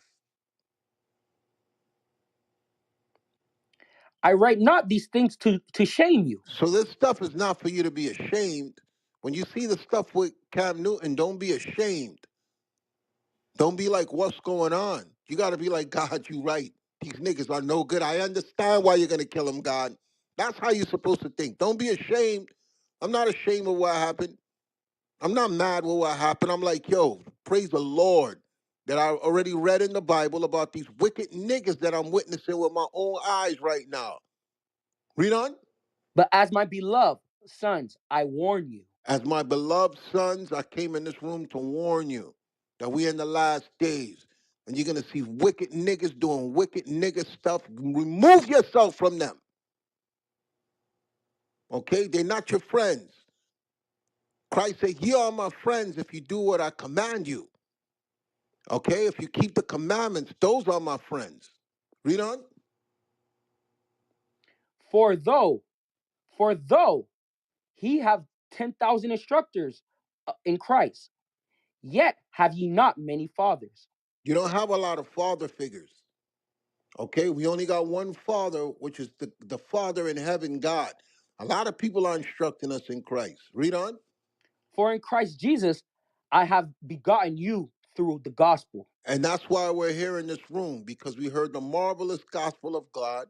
And we're going to look at the things that happen on this earth, and we're going to use it to our advantage, and we're going to teach our people.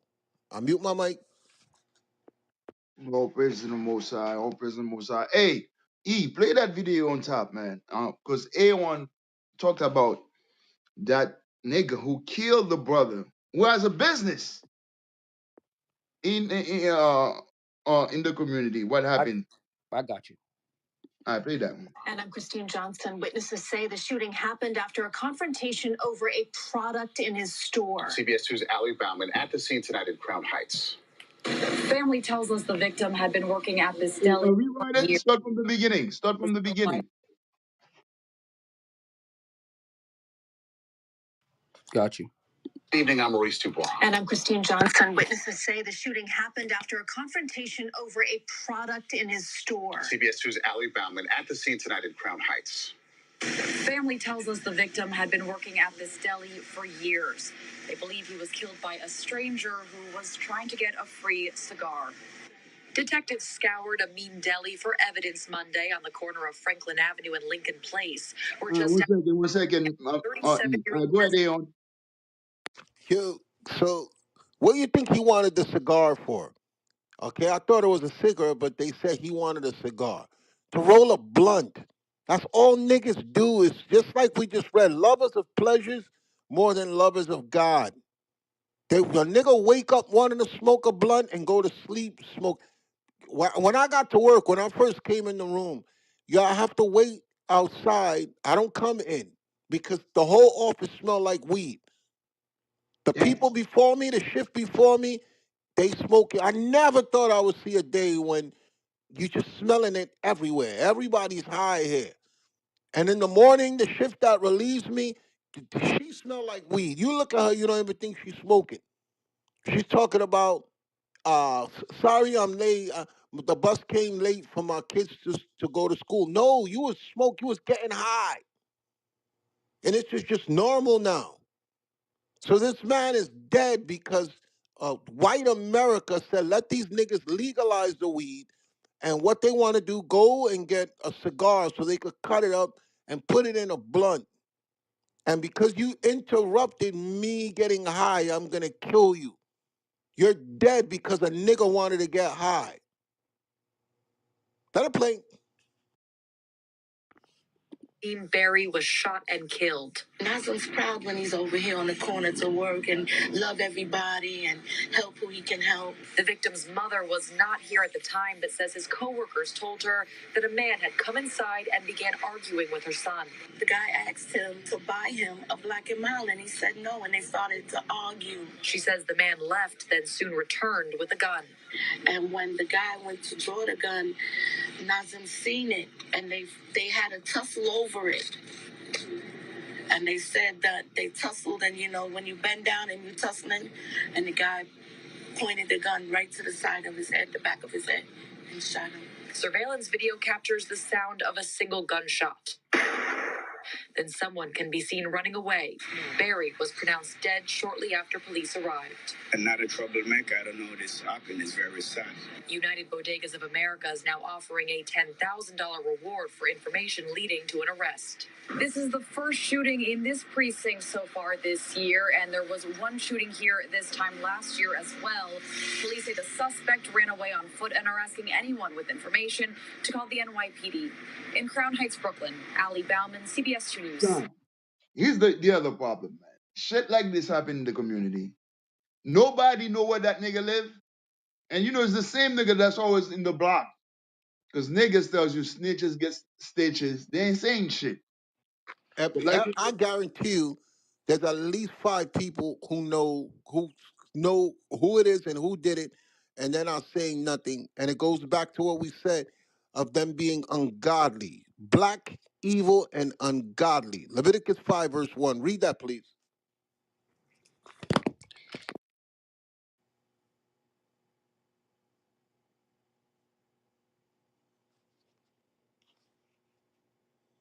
Read, are you there? My apologies, I was on mute. And this is the book of Leviticus 5, verse 1. And if a soul sin and hear the voice of swearing, and is a witness, whether he have seen or known of it, if he do not utter it, then he shall bear his iniquity. That's why God got that written. Because black people, they'll see and they won't utter it. So God says, I'm going to put that crime that you know of on you.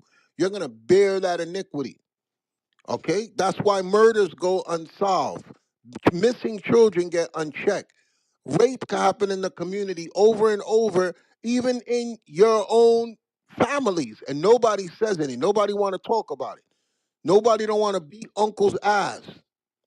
Or I remember in another clubhouse room, uh, sister said that her uncle raped 3 generations of women. The people his age, his nieces and nephews, and one of his nieces and nephews' new kids. And I say, yo, how come nobody didn't beat his ass? And she had no answer. He's not in jail. Just everybody is warned to stay away from him. And there's 3 women, grown now, that could tell stories that they got molested by Uncle so and so. Okay? And this is the way it is in the black community. Things go unchecked, unsolved. Look at Jam Master Jay. 22 years later, somebody's getting arrested, and everybody's coming saying that they were afraid to say something back then. This is crazy, man.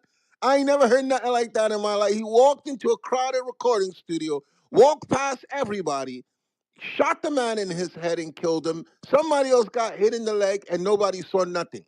Look at this other the Migos guy. I don't know his name. I watched the video. Quavo. Nobody's been arrested.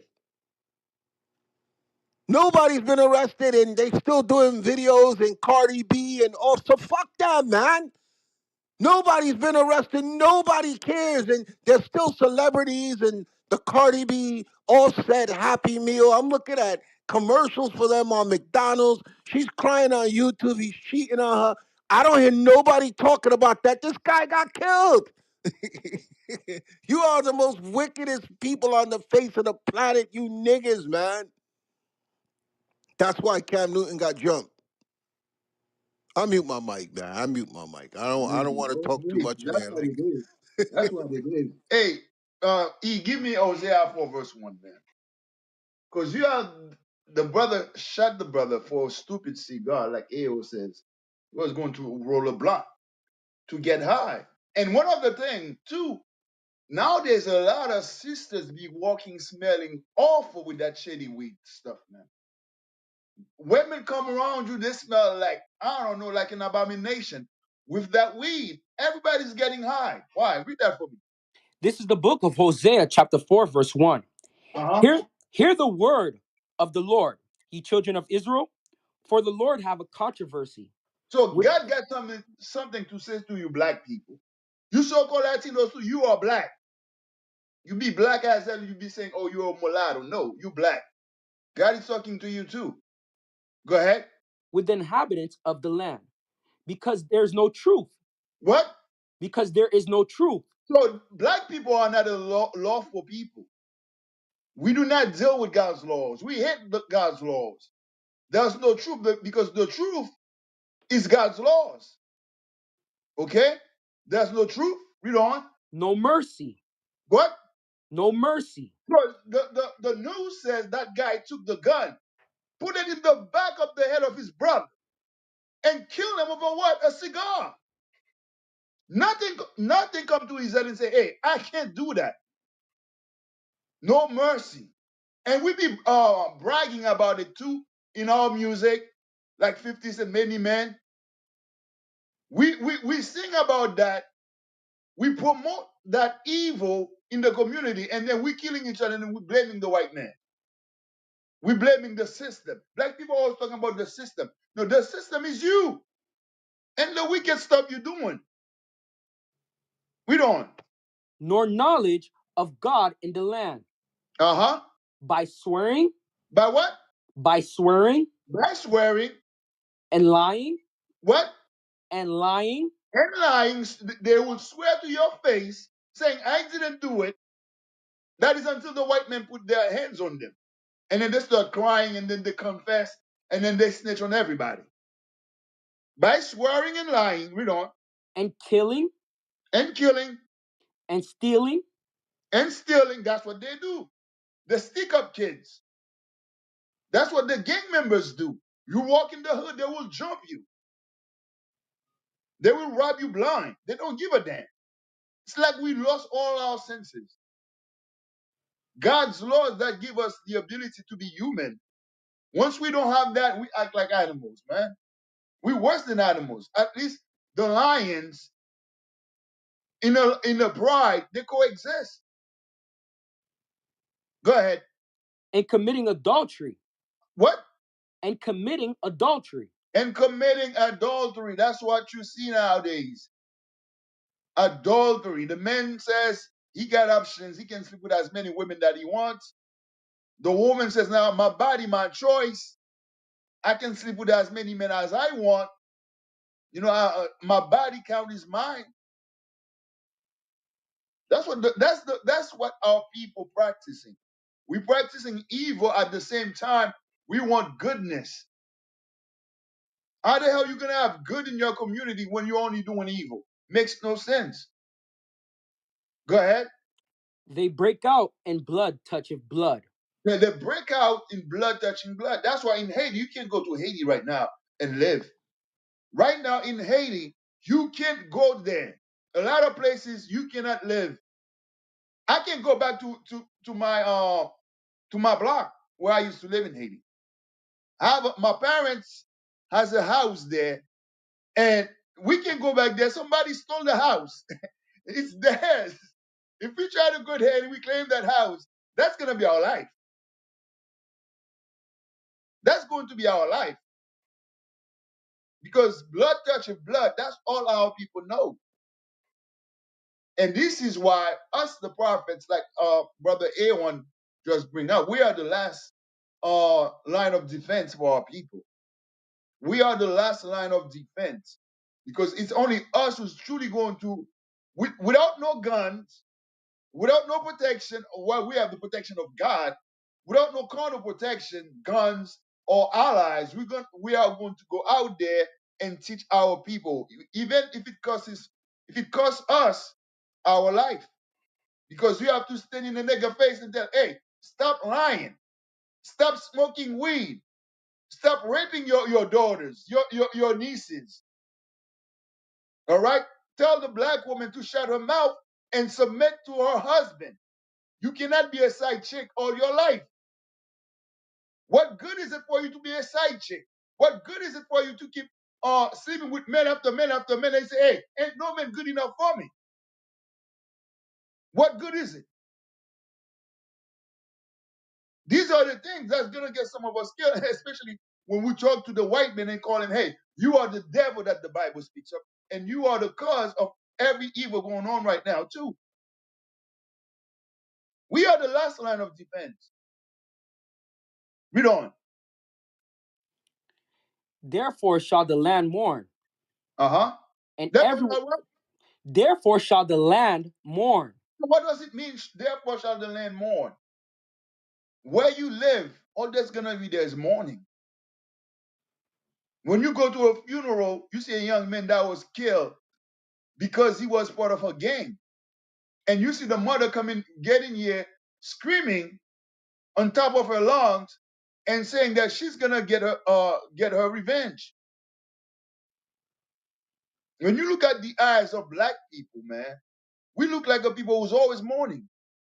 The black woman don't smile. She said, she's tell you, hey, I ain't smiling. We are in mourning. We are in a sad state of mind. For you to be mourning, that means you are in a constant sad state. Your mind is always in a sorrowful mind state. There's something always bugging you. Something always making you depressed. That's why a lot of you smoke weed, you drink alcohol. That's why a lot of women they go and do what? They go and sleep around trying to sex their way to happiness. You waste a lot of money in buying foolish things, nice cars, clothes, because you think these things are gonna give you self-esteem and happiness. No, because of the evil we are doing, we always gonna be in the state of mourning. We don't. Therefore shall the land mourn, and everyone that dwelleth therein shall languish. Yeah, so that's why Haiti is languishing right now. Haiti is languishing, meaning we are going through hell. Our children are being kidnapped, our women are being raped, our men are being killed in the streets. There's no cops, there's no government. You just heard the goddamn president's wife was in his assassination, was part of the plan to get him killed. And we thought about it, because you cannot tell me the wife and everybody that was around the president at that time, everybody survived except him. That means everybody was in on the plot. Facts. Everybody was in on the plot. Everybody was in killing the president. That's black people. And sometimes you wonder why the white man be putting his foot on our neck here in America. If the Mossad did not do this, putting the white man on our neck, niggas will have destroyed the community. They will have turned the community just like Haiti, just like you see in Africa. That's the way it is. All right. Second, you hear? Yeah, I haven't heard from Second, man. Second death. All right, we're coming back to you, Second. Uziel, what's going on, brethren? What do you think of the topic? Shalom, shalom. The topic, man. I don't know. I don't even think Cam Newton got jumped, man. I saw the video. His hat was still on. He had two of them brothers in the headlock, man. I think he held his own, man. Hey, he did because the niggas couldn't had no spirit of discernment. That's what it is. Niggas have no spirit of discernment. Because they tell you if you're a warrior, when you're around another warrior, you'll know, hey, not to mess with that warrior, because he got the strength to kill you. But niggas don't know. That is until they get their asses beat. Oh shoot, he was too strong. Yeah, but I mean, as far as who's to blame, man, I mean, shoot, obviously number one, starts with the parents because the scripture says, train a child where they should go. So and then sometimes if you don't train them, they gonna go away where they end up trying to jump somebody and end up failing, and Mm. and then also at the same time, it's the kids, man. The kids were pretty much grown. I would say they're probably high schoolers, middle school, and I know growing up and like growing up middle school, high school, as far as like the topic jumping somebody, like whether you got a fair shot Yo, or it's whether not you many don't. too, bro. It's like 3-on-1. and still Niggas are cowards, but 3-on-1 and you still lost. You also revoke your your manhood card. like exactly, and that's even worse. So it's like, it's like you should Hey, know. This guy's like what? Probably like what? 6'3", 6'4", probably 230 pounds, yo, all bro, muscle. all you gotta know is that he plays football at a high level. Exactly. Like, why would you even think about doing that? And plus, it's like, yo, he comes back to give back to the community. And if he didn't come back to the community, they would have been the same ones saying, "Oh, this nigga ain't shit. He ain't do nothing." Da da da da. But when they do come back, you jump them for what? Yo, let me tell you something, man. I don't know if you ever play football, or those who play football, or play with people who play football. Like, if these one of these brothers hates you, bro, if they hit you, boom, head on, they probably break you in half. Yep. And Cam Newton, he was a quarterback who got hit by them linebackers on a regular because his team was terrible. You know, what they call offensive line was jacked up. Yeah. So he's a dude who's like accustomed to get hit. So that dude you fighting against, you don't even know, you don't think, hey, maybe he can take a hit. But that's our people, like you saying, we don't think. And most importantly, when you think about the other nations, like Esau, like when you talk about like other either my quarterbacks like Eli Manning, Tom Brady, when people talk about these dudes, they talk about them with honor and respect and reverence. And if they are in a place, everybody around them is gonna be there to just get a glimpse and honor them. But we don't do that with our own. And you can see that in the way in all everything else we do.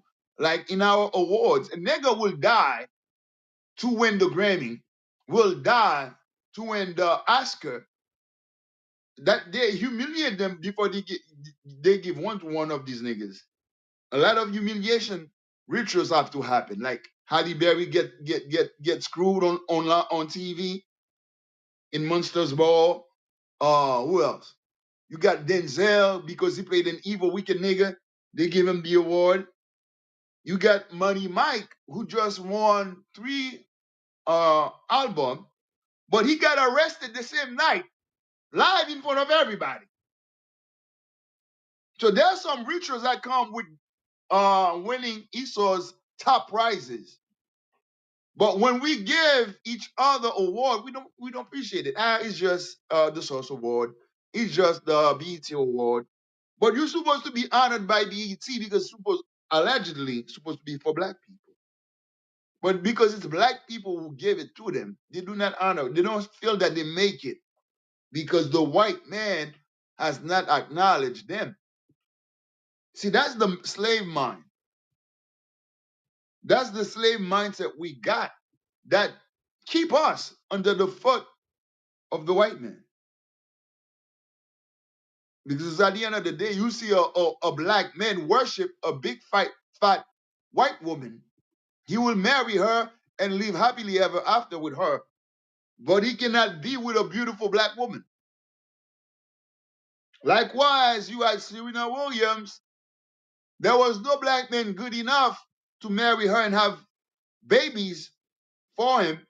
But now she just go and settle for a no-name white man. Nobody know this dude. I don't care if he's the owner of Reddit, that racist website. Oh, that's what he is? Yeah, Oh wow, I had no idea. that's him. You see what I'm saying to you? Our sister's gonna go and settle, and everybody gonna praise Serena for settling that. But if she were to settle with a black man, that would have been a shame. We treat each other like crap, and we expect for others to esteem us. That's why our marriage failed. Our children grow up very disrespectful. Our women are not protected and honored either because we be saying all the evil stuff, like black people always say. We manifest these things. Niggas ain't shit. Bitches ain't loyal. Nowadays, you cannot forget getting married in the world. I don't care what you say. It's dangerous to get married in the world. If you're not in the truth, forget that. Because not only you can get divorced and lose everything you got if you have a little something, because niggas don't get married because they ain't got shit. The brothers who usually get married, they got a little something. And unfortunately, they go and marry women who were never raised to be wives. Once you say that, hey, you are independent, you disqualify from being a wife. I am a strong, independent woman. Independence and marriage don't mix. You cannot be independent and be married at the same time. Because for you to be married, that means you're going to be depend on your husband for a lot of things. But society have tricked us into otherwise. Any last word, Uzia? After that, we're taking Sister Genesis. Um, yeah, man. Nah, you hit it right on the head, man. And then I didn't even really, think about the award show aspect, because like when the white man awards come around, everybody knows about it. I remember I think just like a couple years ago, I didn't know that NAACP they had like a little award show that they were Yeah, doing they stuff. do. It was stuff like that. I had no idea, but I heard a brother said when Money Mike, well, yeah, Money Mike, is it Money Mike? Killer Mike, Killer Mike. oh, Killer I mean, Mike. Killer Mike. When he won those 3 Grammys, I heard a brother says he said that, and I quote: "No disrespect to the BET Awards, no disrespect to Essence Awards, no disrespect to this. If you don't win the Grammys, that's where it's at. That's when you know you make it." You know what you saying, Meek is so heavy? Because this is why Jay-Z still complaining till this day. With all the money Jay-Z have, he's always complaining about him or Beyonce not getting awards Yeah. at that Grammy. Oh, I'm glad you said that because what do they do to Beyonce? Oh, they get Beyonce good. They give Beyonce a lot of Grammys. They give her Grammys for R&B, Grammys for this and that. But the most coveted prize, which is the album of the year, they never give it to her. They give it to Taylor Swift like 3 or 4 times, including this year. That's what Jay-Z spoke against that. But I'm saying if Beyonce is the world's greatest entertainers and musician we got today in the world, Esau's world, how come she never ever win the album of the year? But in Esau's world, they have to keep you in line to make sure they call you nigga. Like Jay-Z said, still nigga. It's not like Beyonce's not better than Taylor Swift. I don't know a goddamn Taylor Swift song, but everybody knows a lot of Beyonce songs. But it's to show you that because we have put so much emphasis in worshiping and promoting and honoring our enemies, we render ourselves to nothing. When you look at black people, we do not honor what other black people do. That's what we always saying. Support black business.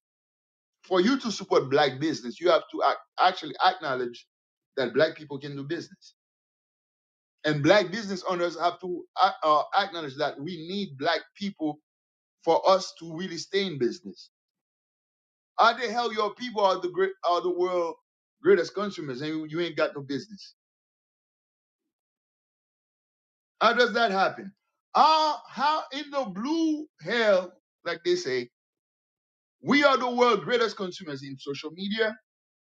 We are the world greatest consumers in food and everything else you can think of. But we do not produce any of these things to save our life. Even the black woman hair. Black people spend most. Black women spend the most money in acquiring hairs and stuff. But ain't no black woman own no damn shop like this. That's what happened to us because of that hatred, man. All right, Sister Genesis, you've been waiting for a while now. Shalom, sis. Shalom, Most High in Christ We're bless. trying Christ bless. What do you think of the topic, and also about what we've been going around on? We've been talking about black people and their low self-esteem. So first with the topic, who's to blame? I would say first of all, everyone gave really good answers, so all praise to the Most High. Y'all really said it all. So, just to add on to that, I guess, is I think it goes back to the time of the Greeks where you had like our people wanting to choose, sports in the Greekest fashions. over fighting for the fighting to rebuild the temple, fighting for their people. So with that, like, it just shows that our people really have lacked purpose and they don't understand what their purpose is, because with all the things that's going on, like you guys have been going over, like the abortions, our young daughters getting pregnant at young ages, the lack of fathers in the home, with all these things going on, that should be your focus. You shouldn't be fighting over some small things, that's like over sports and things like that. Like when with all the things that's going on, we can't be fighting with each other, and we understand that when we have God's laws and our eyes are open to see the things that's going on. So I see from that point of view, along with I can't remember what I was gonna say. But yeah, mainly that point of view is just like our people lack purpose, and also the hyper masculinity, because Bible Book of Our Fathers, shout out to Bishop Yawasop. He was going over in his series Absent Fathers. What Part do you mean two, by he was what do you mean by hypermasculinity? What does that yes. mean? So basically Bishop Yawasop was going over hypermasculinity with the young boys, because the fathers never taught them how to like control it to fit like the scriptures. So hypermasculinity goes into like when you men or yeah men, they have to be like super, like they're violent and things like that. That's why you So have in other young words, a boys. young man who grew up with lack of self-control, lack of control of his emotion. Yes, so like with the guns and stuff, or fighting adults and stuff like that. So that kind of goes into that, where it's like the hypermasculinity. If the fathers was in the home, they would know how to respect their elders and how to control themselves. So I mean, of course, like women as well, like we have to do that. So but yeah, of course, that's what I was gonna say. Okay, okay. Hey, let's get that. Give me that in Sirach chapter 30. Sirach chapter 30. The need of the father in the young man's life. Because a lot of you niggas going around, sleeping with these women, having children, and then just letting them be. And these are the same kids who are going around terrorizing our community. A lot of you sisters, you had a man in your life because you say, hey, I'm not happy. I want a great career. To hell with my husband and children. You destroy the family now. You take away the son from the father. Now he grew up with you and he learned all your bad habits, including your lack of emotional control. He became just like you. A lot of women are calling men sassy these days. Oh, he's sassy, he's sassy. But who raised these sassy men? It's you. Okay, it's you, because there are more single women with children than single men with children. And we know that the system take away the father and mostly give the children to the mother, whether she's qualified or not. All right, read that for me. Sirach 30, verse 1. This is the book of Sirach, chapter 30, verse 1. He Read. that he This is the book of Sirach, chapter 30, verse 1. He that loveth his son cause him often to feel the rod, Uh-huh. that he may have joy of him in the end. Why He does that, the father gotta correct the son? That's to instill in him stability, instill in him how to control his emotion. So you cannot have a son and let him be, because once that son start having muscles, he start to grow up and have physical strength. If you did not discipline him young, he's gonna become like a woman. And women don't have that physical strength. But if the man got the woman mindset with physical strength, that's dangerous. That's the reason you cannot have single women keep raising these kids, because they are raising emotional men with strength. The woman can be emotional. She's not as physically threatening as the man. But if the man is emotional, With his strength and his deadly characteristics, he's become a danger to society, a menace to society. That's why he can pick up the gun and shoot somebody. He goes in the relationship and beat the hell out of the woman because he was raised with, without a father who should have taught him how to control himself. Because an undisciplined man, an emotional man, is a dangerous man to himself and his society. We don't. He that chastised his son shall have joy in him, We don't. and shall rejoice him among his acquaintance. We don't. He that teaches his son grieveth the enemy, Uh-huh. and before his friends he shall rejoice of him. Why? Because if you don't teach your son's going to be what? Become an ally to your enemy. He's going to become a gang member. The enemy loves that. He's going to become a player. The enemy loves that. He's going to end up in jail. Hell, the enemy really, really love that because it's going to work for them for free. But when you raise your son, now he become an enemy to your enemies. So you cannot just have your son and not raise them. You keep having children on different area codes, and you don't even know what they look like. All that stuff we learn in society, how to be a player, all that bullshit. Having sex with these demonic women, because a lot of our sisters today, they are very demonic. They worship zodiac signs, they are into witchcraft, they hate men, and you have children with it, you have children with these type of women, and then you wonder why they want to destroy you later on. Some of you take sisters that was good, you turn them into whores. You sex them and you dump them, start an evil cycle now. I'm telling you, that's the shit we do. We don't.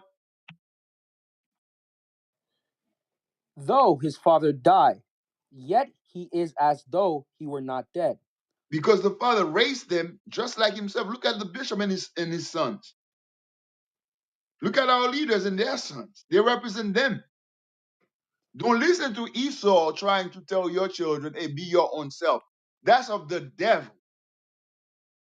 When you read the Bible, every son followed the footstep of their fathers. Even Christ followed the footstep of his father. Joseph, he was a carpenter. Christ became a carpenter. Christ did not become a lawyer. To show you in that sense. But if you're a wicked nigga, you're gonna raise wicked niggas too.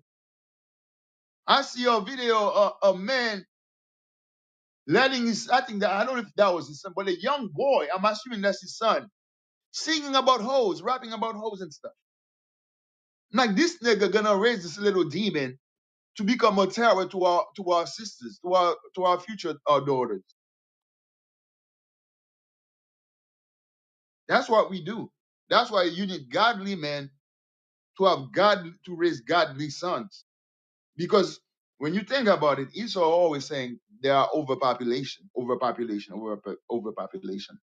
And they're trying to destroy us to reduce our population. Because when they say overpopulation, they're saying there are too many niggas.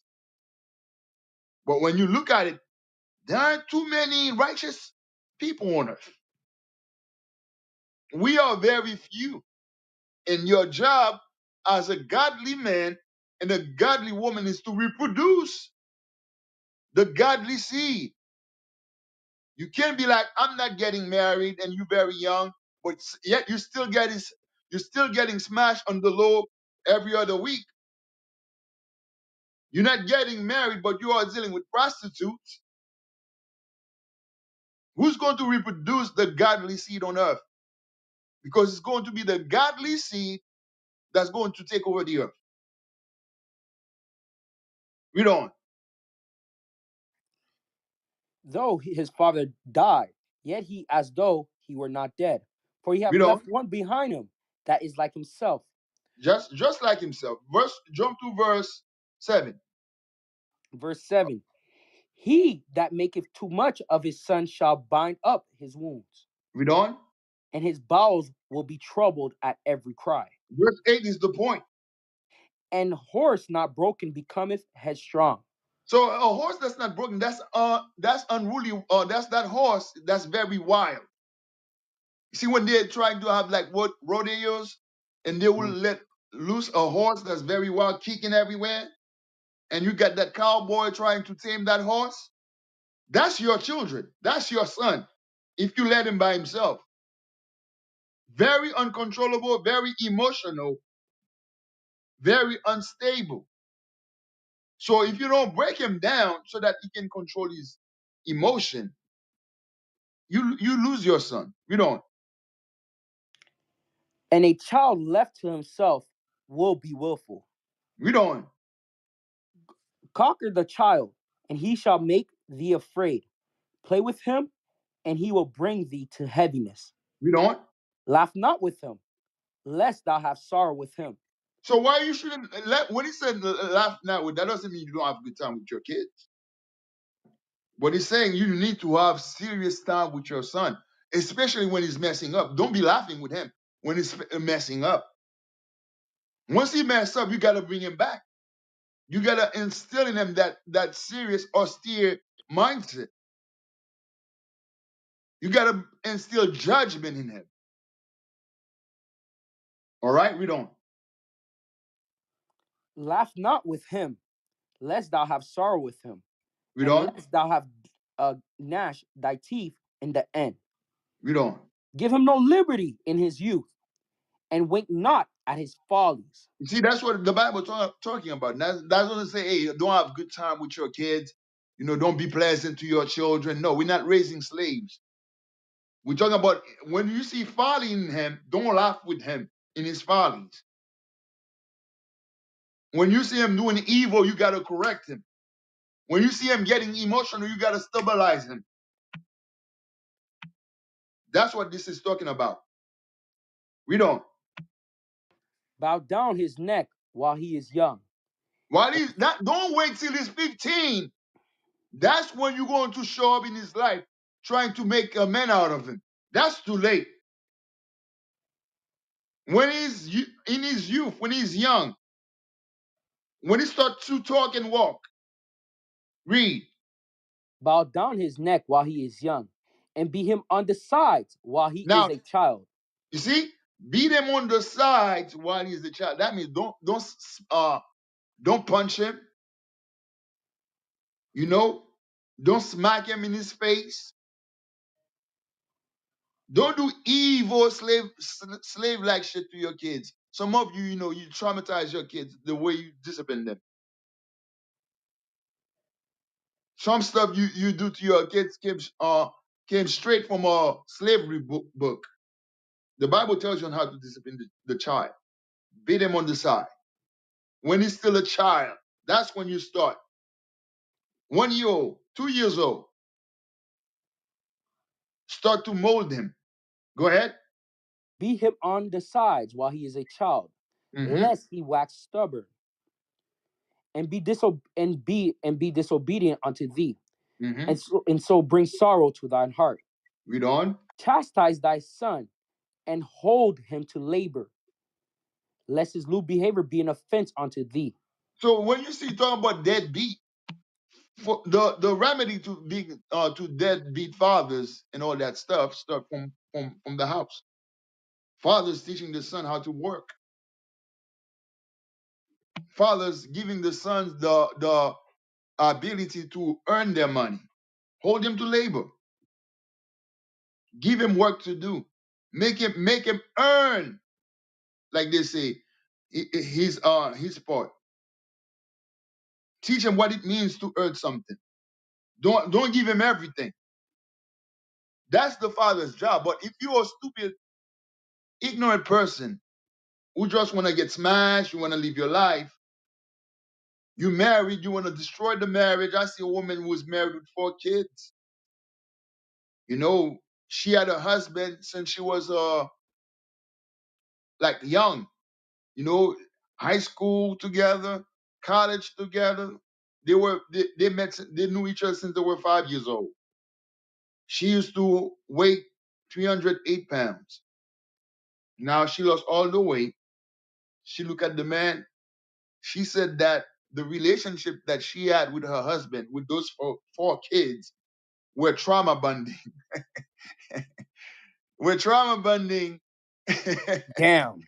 She said that was a trauma bond relationship she had.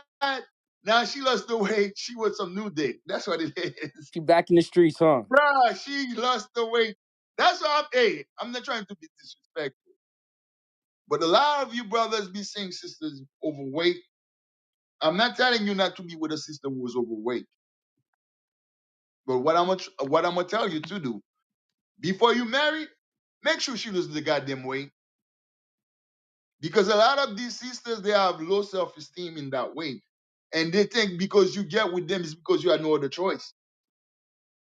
I'm Damn. telling you, I'm telling you the evil mindset of our people. She said that was trauma bonding. That's not the first sister I see. I saw confessing that they had a lot of weight. They lose the weight and then they left their husband, who been there with them when they were at their worst. They find the dude they really like giving them attention, and all of a sudden, the husband that's been there for them when they were at their worst no longer qualified. I'm guessing he ain't lose the weight with her, huh? Bruh.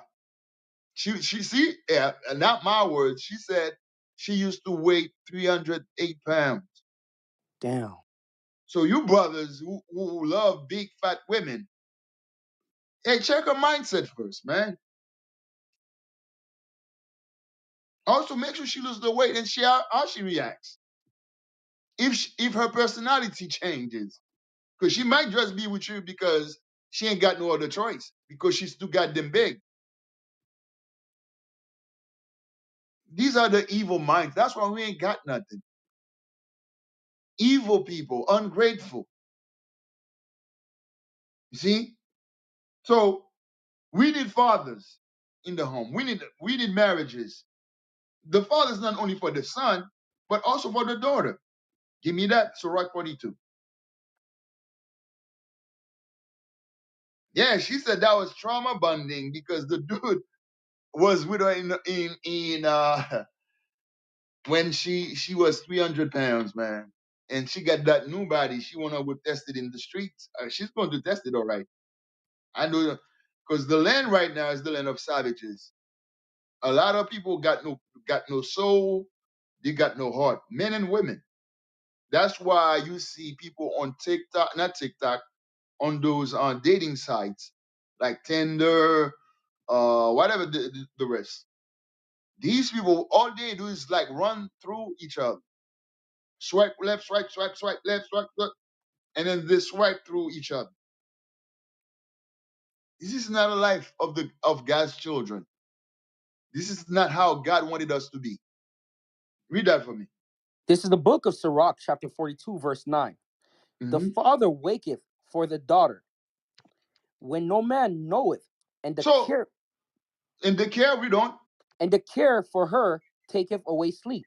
So the first person to really give the daughter that love and care is the father. So you cannot be a father just sleeping around and then having kids like Nick Cannon. So who's going to look after his daughters for him? Given that all these kids don't live in the same place. He barely got time for one. These are the nigger mindset because the Bible tells you the first protector who's supposed to be there to care for the daughters, the father. We don't. When she is young, lest she pass away the flower of her age. And Because being now a lot of our women, they're young now.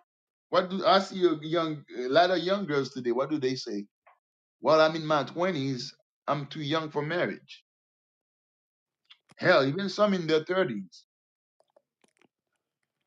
But these are the flower of your age, your youth, your 20s and 30s. That's the time for you to get married and have children.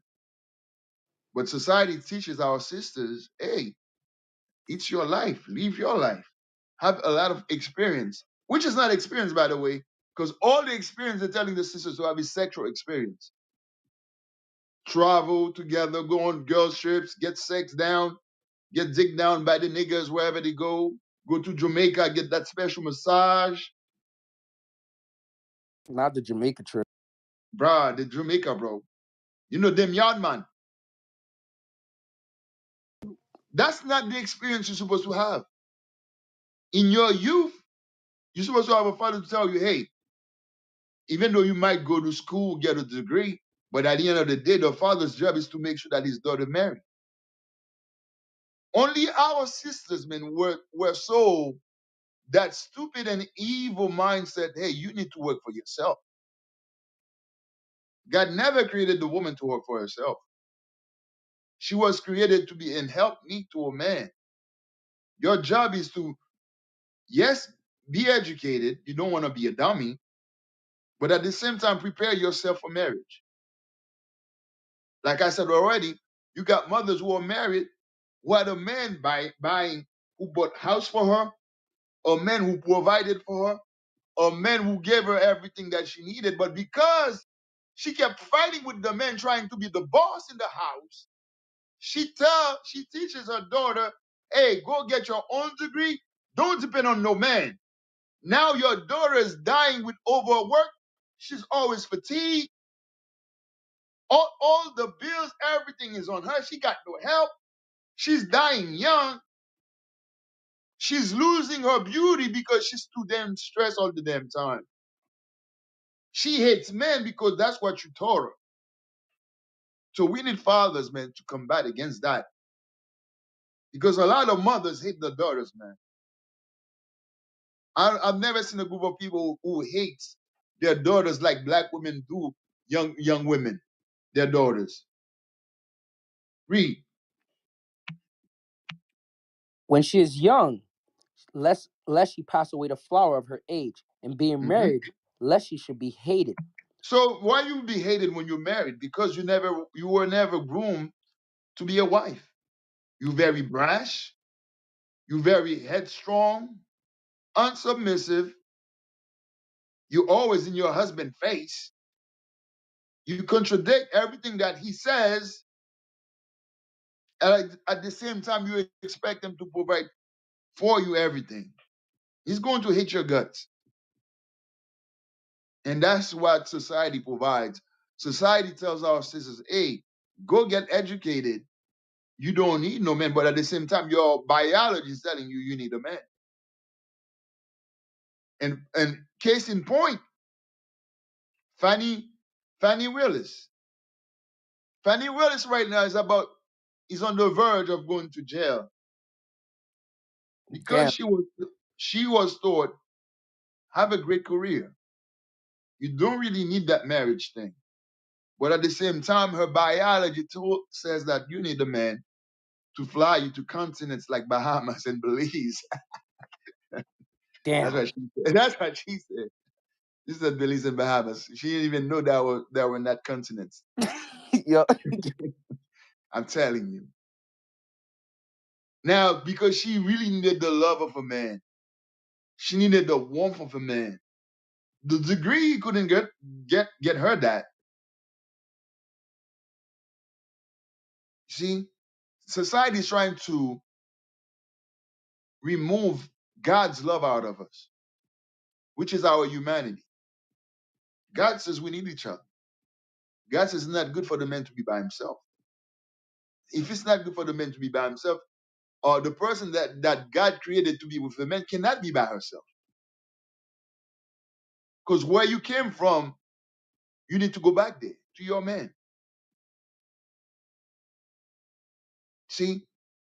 And it's not good for a woman to keep taking on so many penises, sleeping with men after men, having multiple semen in you throughout the week. That's why you see a lot of our sisters, they are very schizophrenic. They got multiple personalities. One minute they are Roger, and one minute they are Chris. The next minute they are Tyrone. They're yelling, they're screaming, they don't know why. They're on all type of pills, Xanax, you know, psychotic pills because you have slept with too many men. And I know for a fact there are some men, if you sleep with them, they will fuck you up spiritually. I've seen it. That man will damage you spiritually. Mentally, you will never be the same. So that's not a good practice when there's no father in the house to protect the women from that type of behavior, destructive behavior. We don't. In her virginity, lest she should be defiled and gotten with child in her father's house. So when you are young, you know, now you get some dude to smash you in your father's house. Like you see a lot of our sisters, they get pregnant in their parents' house. Got 2, 3 kids. You know, you have young girls, 13 to 14, they got boyfriends. Some girls, by the time they're 19, they slept with over 50 men. These are the norm, what they call culture these days, black culture. You know, having our young daughters being taken like that. They never get to enjoy their youth being young girls. Now, once you give them a phone, all they know is sexuality. Our daughter's been sexualized since youth. They never get a chance really to be protected because they ain't got no daddy at home. That's why we need marriage. That's why we need fathers for the sake of our daughters. But if you hate, but if you hate the Bible, you hate yourself, you hate your people, you're going to fight against that. You are going to join with the enemy to fight against what God has set up for the protection of the people. See, that's what happens. Go ahead. And having an husband, lest she should misbehave herself. So, meaning she cheats on her husband. A lot of they tell you black women cheats more now than black men in relationships, and they come up with some of the stupidest reason why they cheat. Imagine, I don't know how people see sex, but sex is one of the most spiritual thing you can do. Also, some of the most nastiest stuff you can do as well. You go and swallow the men's kids. You go let the men defile you in a bathroom in a hotel. And you know when these black women they're cheating on their husband, they do not use protection. You know they go raw. That man, you know, release all his spirit and sperm, whatever else he got within him in you, and you bring that shit to your husband. Why? Oh, because he worked too long. He worked too hard. He neglected me. He said, "Give me that Birkin bag." You came up with any stupid reason why you defile yourself. You shame yourself. You shame your family, and you destroy your family in the process. Because once you open your legs, you let another man touch you sexually, the marriage is over. Another man kiss you, the marriage is over. You let another man fondle your breast, the marriage is over. A lot of people don't think about these things. They don't see the seriousness about marriage. Because niggas don't respect shit. Niggas don't respect marriage, they don't respect nothing. That's why you see a lot of people who cheat, usually their best friend who cheat with their partner. The black woman, she wanna get revenge on the man. What does she do? She go and sleep with his best man, with his best friend, with his brother. Hell, I see a woman said she cheated on her boyfriend with his mama. I'm like, wow. She said she cheated on the boyfriend, getting revenge on the boyfriend by smashing his mom. That's some nigga By shit. smashing, yeah, bruh. I'm telling you, we became the law of the law.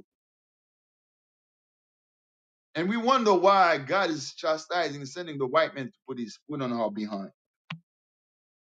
Because unless she misbehave, she become a whore. You don't. And when she is married, lest she should be a burden. Keep a Hey, tr- less she should be barren. Meaning what? Because she had too many abortions on her whole phase. You know, black women now is adapting white women behavior of having whole phase. Because that used to be a white woman thing. Because used to be the white women in colleges that had like whole phase where they slept with the whole football team in their 4 years of college. After that, once they graduated, they get married and become the president's wife or the governor's wife. But you, sister, you ain't get that type of leverage. But when you look at Fannie Willis and you look at a lot of women in politics, a lot of women in society today, they still in their whole phase. They never graduate. At least the white women graduate, they go and get Bill, you know, they get Bush, they become wives, very good wives, like Donald Trump's wife. That woman used to be a lesbian, having naked photos online. You can see all her body, but now she's the first. She was the first lady of the United States of America. You know you can do that.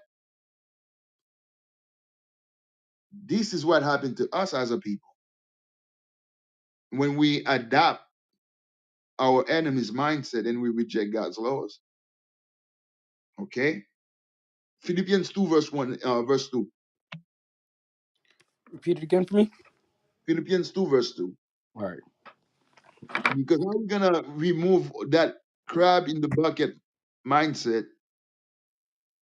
That all starts with the Bible. Read that. This is the book of Philippians, chapter 2, verse 2. Fulfill me, fulfill ye my joy, Mm-hmm. that ye be like-minded, Like-minded. having the same love, Same what? having the same love. So the same love. Like that president wife, man, she got him killed. That dude been sleeping with the enemy, man. That's incredible. No love in the house. Having the same love, we don't. Being on of one accord. That's what the scripture says in Surah 25. Three things that God loves and men love also. The love of neighbors, you know, when brothers get together, and a wife and a husband that agrees together. Same love, one accord. We don't. Being of one accord, of one minded. Hmm. Let nothing be done through strife or vainglory. But that's the nigga mindset. Strive and vainglory. You gotta be me. Me, me, me, me, me. Even though I'm better than you in doing the work, but because I wanna be the head nigga in charge, I want the spotlight to be on me to help with you and your credentials and your skill set.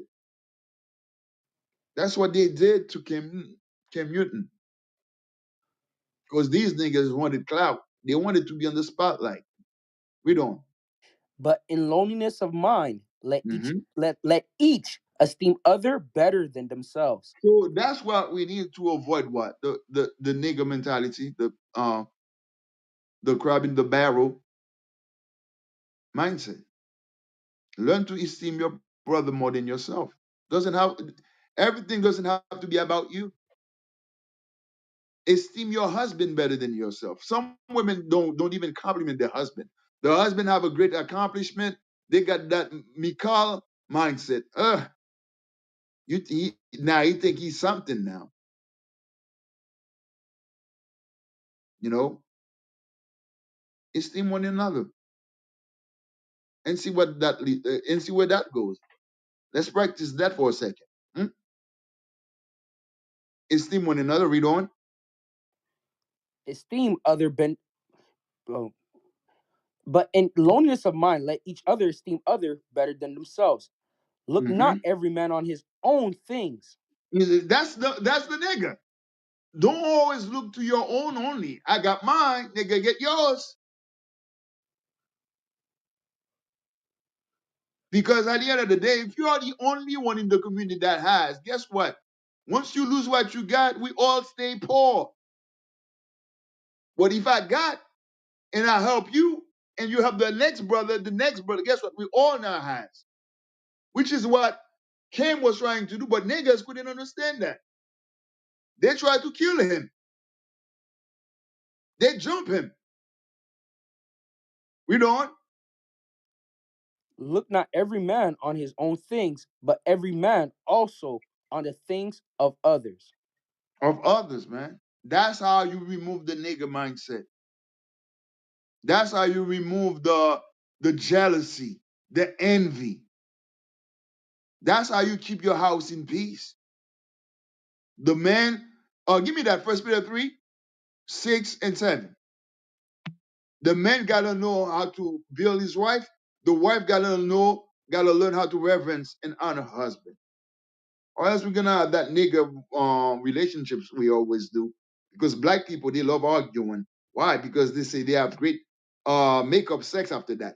That's some toxic nigger mindset that Esau taught you. Oh, why I've heard people say, why does the makeup sex feel so good? Because you're a nigger. Because you do not know how to have love in a godly manner. That's why. You have not practiced that. You have not been faithful to your husband to give him your all. But it's when they go to the toxic side of you, somehow you feel you can do certain things. Crazy. Read. This is the book of First Peter, chapter 3, verse 6. Even as Sarah obeyed Abraham, calling him Lord. So Sarah, even when there were disagreements between her and her husband, she reverenced her husband, calling him Lord. Some of you, you give your name, you give your husband all type of nickname just so that you won't call him Lord. You call him Boo, you call him Honey, you call him whatever nickname you give him. But you ain't calling him Lord. That's too much for you. That thing you got like that boulder on your chest that won't allow you to call your husband Lord. And if you do it in front of leadership, and then you don't do that shit at home. Damn. Trying to front. I've seen that. Trying to front. Oh, shalom, my Lord. But at the ranch, nigga, get out of my face. I've seen that shit. Actors, actors, man. We are great actors. But our form of the Sarah was like that, the Bible letting you know. She reverence her husband at all times. Hey, some, when things are good, they would be like, Shalom, my Lord. But when she's pissed off, nigga. And she said that shit with her chest. When she tells you that one nigga, that's it, game over. At that point, you're going to fight Pookie with a dress with fringes and bottle of blue. Don't do it. Do not do it. All right, go ahead. Read on. Even as Sarah obeyed Abraham, calling him Lord, whose daughters Mm-hmm. ye are, Mm-hmm. as long as ye do well, and are not afraid with any amazement. You ain't gonna be ashamed to call your husband Lord. Because that Edomite, that bastard that just died, that what's his name? Uh damn, I was talking about the bastard yesterday. Rothschild, dude. Old devil, died in his old age after all the sacrifice he committed. They call him Lord Rothschild. That's what they call him. You know, in his house, that's what they call him, Lord Rothschild. But the Bible says you is supposed to give your husband that same honor. Because it would be in your best interest to do it, because if you have value in yourself, you wouldn't see yourself sleeping with a man that is less value than you. That means if you are sleeping, open your legs to that man, you are submitting to that man sexually. That's supposed to be a man of caliber, not a nigga. So if you say you believe in the truth, there's no reason why you shouldn't call your husband a Lord, your husband Lord. If you don't, you don't. You don't want to fake it. You don't fake it. But also that's going to show you the level of your relationship and your obedience to the laws of God. Go ahead. Likewise, ye husbands, dwell with them according to knowledge. So God says also the man don't get caught up in the woman's foolishness. Arguing with the woman all the damn time for every little thing. She got that emotional demon on her every time she comes up on her. She's a different person. Don't be arguing with her, starting fights, making mad noise, disturbing the neighborhood. It says deal with her according to to knowledge, meaning according to what the law says. See, the law says a soft word, you know, turn away wrath and anger. You know, not he says do not make an enemy for some with somebody for every little for every wrong. Give me that for the man. For not everything your wife do, you gotta start a fight. God damn it, woman, I'm the man. Respect me, I'm the Lord. Not everything. Sometimes the people, your wife might make mistake. You have to find ways on how to deal with her. Give me Sirach. Is it Sirach? It says, do not get angry for every wrong. Mm, Sirach 10 and 6. This is the book of Sirach, chapter 10, verse 6. Mm-hmm. Bear not hatred to thy neighbor for every wrong. See, the neighbor is your wife. Your first neighbor, closest neighbor is your wife. That's what the Bible says, love your neighbor as yourself. So it says, don't bear hatred towards her for every little thing she does. You know, she burned the food. God damn it, woman, you stupid as hell. Why you burn the food? You know, she forgot to pay a bill. Whatever it is, something little. But you talk down to her. You make her feel like shit. You destroy your own goddamn house. God says, don't do that. We don't. Be not hate be not bear not hatred to thy neighbor for every wrong, and Uh do huh. nothing at all by injurious practice. By injurious practice, meaning things you do just to hurt the person. Some of you, you hurt your wife with your words. You call her out of her name. She told you something out of confidence. Now you angry, you repeat that shit to her. I've seen a nigga do that. The girl told her something about her past concerning her father, and he's arguing with her online, and he repeated that shit. Why would you say that? Because you're trying to hurt her. You're trying to make sure that she's cut, trying to break her spirit. We act like that, and we expect, and then after you do all that shit, then you're going to sleep next to her in the bed, and you're not thinking that Satan might put a knife in your throat. It's just simple. Let's go back, finish.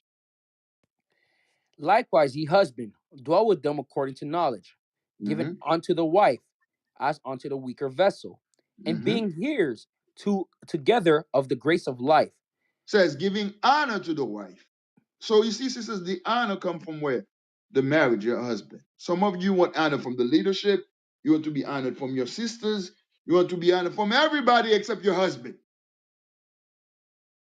Cause you look at that nigga like he ain't shit. You want everybody to honor you except your husband. If your husband honors you, that means nothing to you. That's how you are. But God says your honor is supposed to come from your husband. His words matters most than everybody else on earth that is not Christ and God. After Christ, after the Most High Christ, it's your husband. He's your ruler. He's the man that's supposed to build you up and honor you. Yes, yes, it's good when our leadership honor us, to good about us, like fathers do to their children, but in the marriage, it's your husband. Don't forget that. Don't minimize that. These are the things that destroy marriage. And then we go and raise up kids who are going to become menace to society. We want our children to be good people, but we are acting evil in front of them. Okay, that was it. Yep, that was it for verse 7. All right, No, then hold last on, hold on. precept. There's a little Right. that your prayers be not hindered. So why? Because together you are one. And if you are fighting, guess what? You can pray because you are one. Because you are one, you cannot fight. I'm telling you, avoid the nigger fightings. Fighting for finances, stuff are not going right. You're tearing each other apart, and then after that, you're gonna stay in the same house again. That's folly. You'll call each other all type of names. You call your husband a bitch ass nigga. He calls you a bitch. You know, you're fighting, doing all that, and then after that, you're gonna have great makeup sex, and then start the cycle again. That's retarded. That's how Esau, you know, educated you, miseducated you. They taught you in their movies. That's how women's supposed to be. That's why they give you basketball housewife. Even though most of these hoes are not married, hip hop housewife. Most of these hoes are not married, but they are very violent, very disruptive, very like they say, very uncooperative. They don't follow no man. They will cuss you out. So if we're gonna have kids that's gonna be able to, when they are in society, to behave, that starts at home. That starts at home. All right, that was it. E. Yeah, that was it.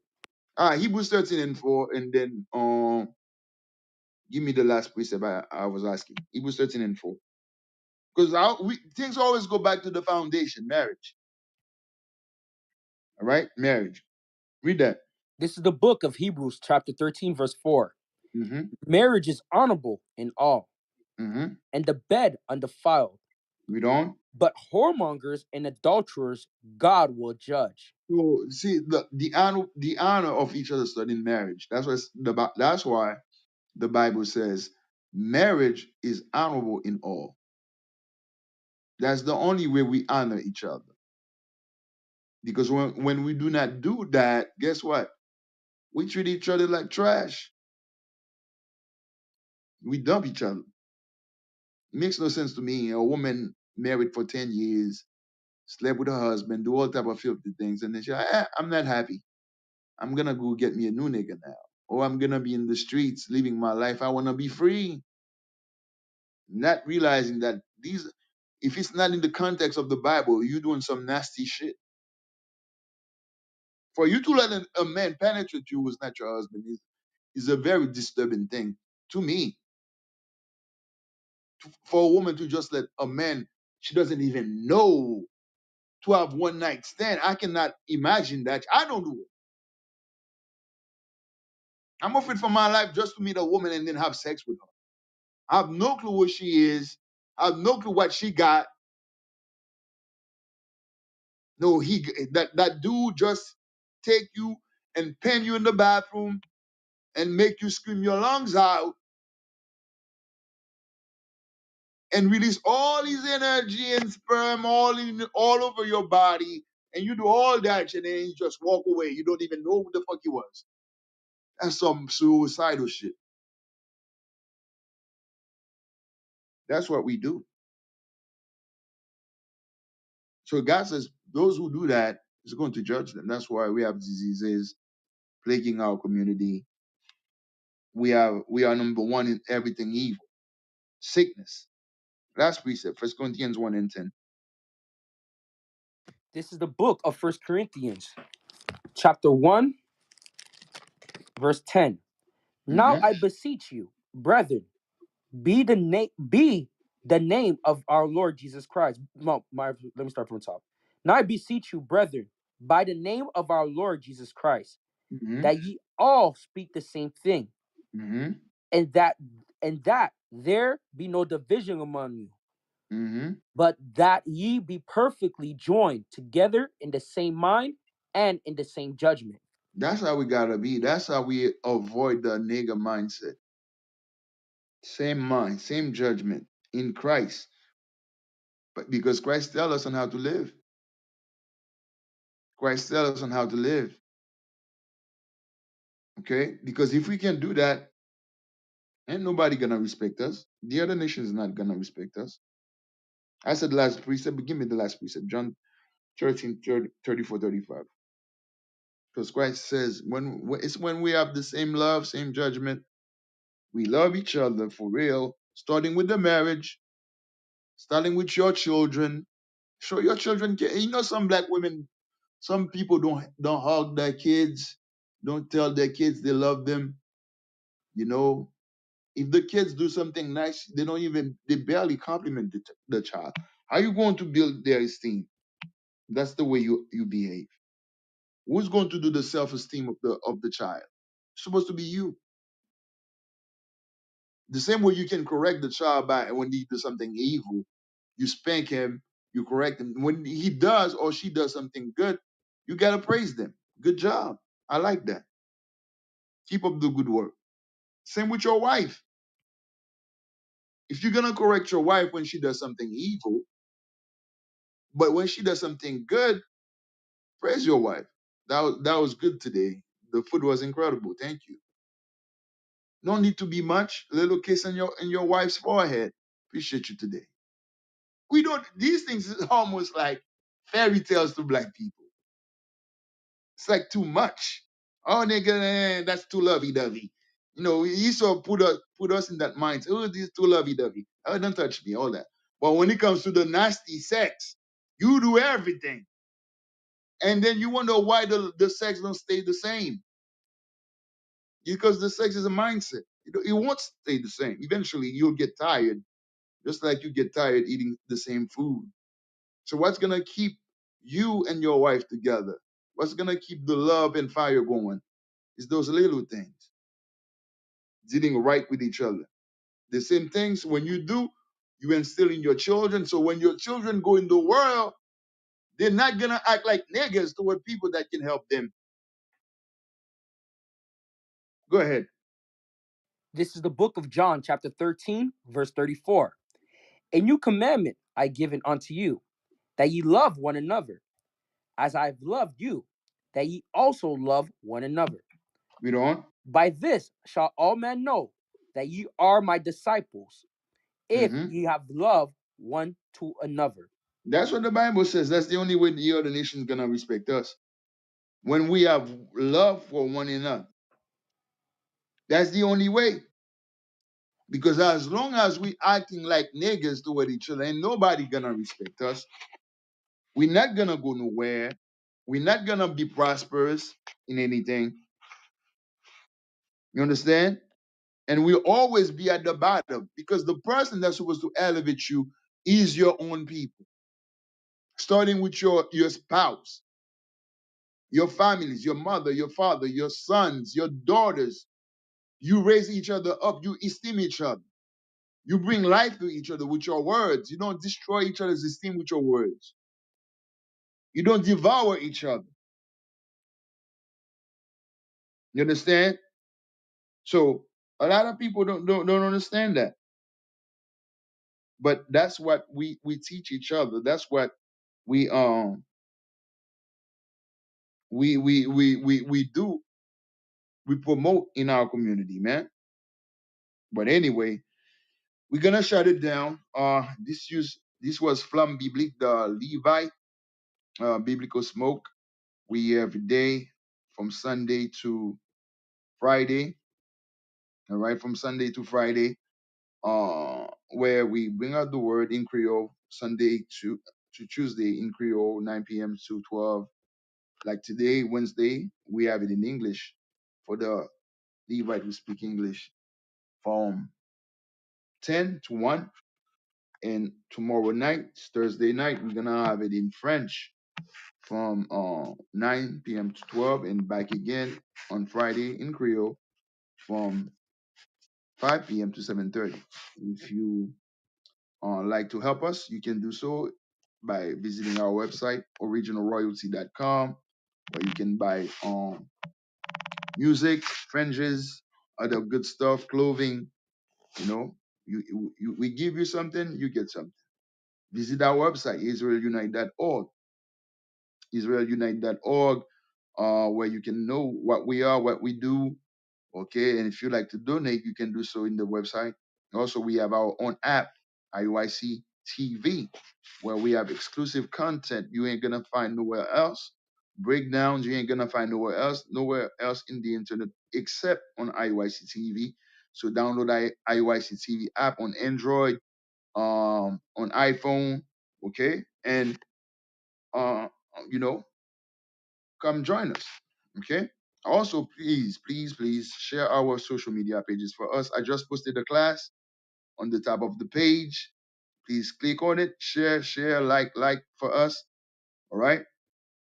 Uh, all our social media pages, IUIC Haiti on YouTube, Facebook, TikTok, Instagram, Rumble. We everywhere. Help us out. Help us out. Also, please follow the moderators, those who have the little green bean on their name. Also follow the room for us. Okay, help us out so that we can reach out. We can reach more people. You can read that for us, Matthew 26. This is the book of Matthew, chapter 26, verse 6. Now, when Jesus was in Bethany, in the house of Simon the leper, there came unto him a woman having an alabaster box of very precious ointment, and poured it on his head as he sat at meat. But when his disciples saw it, they have indignation, saying, to what purpose is this waste? For this ointment might have been sold for much and given to the poor. When Jesus understood it, he said unto them, why trouble ye the woman? For she have wrought a good work upon me.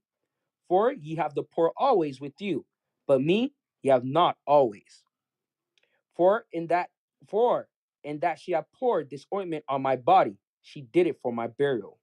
Verily I say unto you, wheresoever this gospel shall be preached in the whole world, there there shall also this that this woman have done be told for a memorial of her. All praise the Most High. That's the commandment that Christ gave us to always make sure that we tell the world of this good deed that the sister did for him. And also, like we always say to you, sisters who believe in the truth, who know who you are according to the Bible, and Israelite from whatever tribe that you come from, okay, to do right by the prophets, support the troops, help us out in the mission. And also, if you are married to a prophet, the Most High bless you with a prophet. Guess what? Do right by him, respect him, honor him, and do good works in the truth, so that all the good things you do, you can also be remembered. All right? With that, we say shalom. Most High in Christ bless. Shalom, family.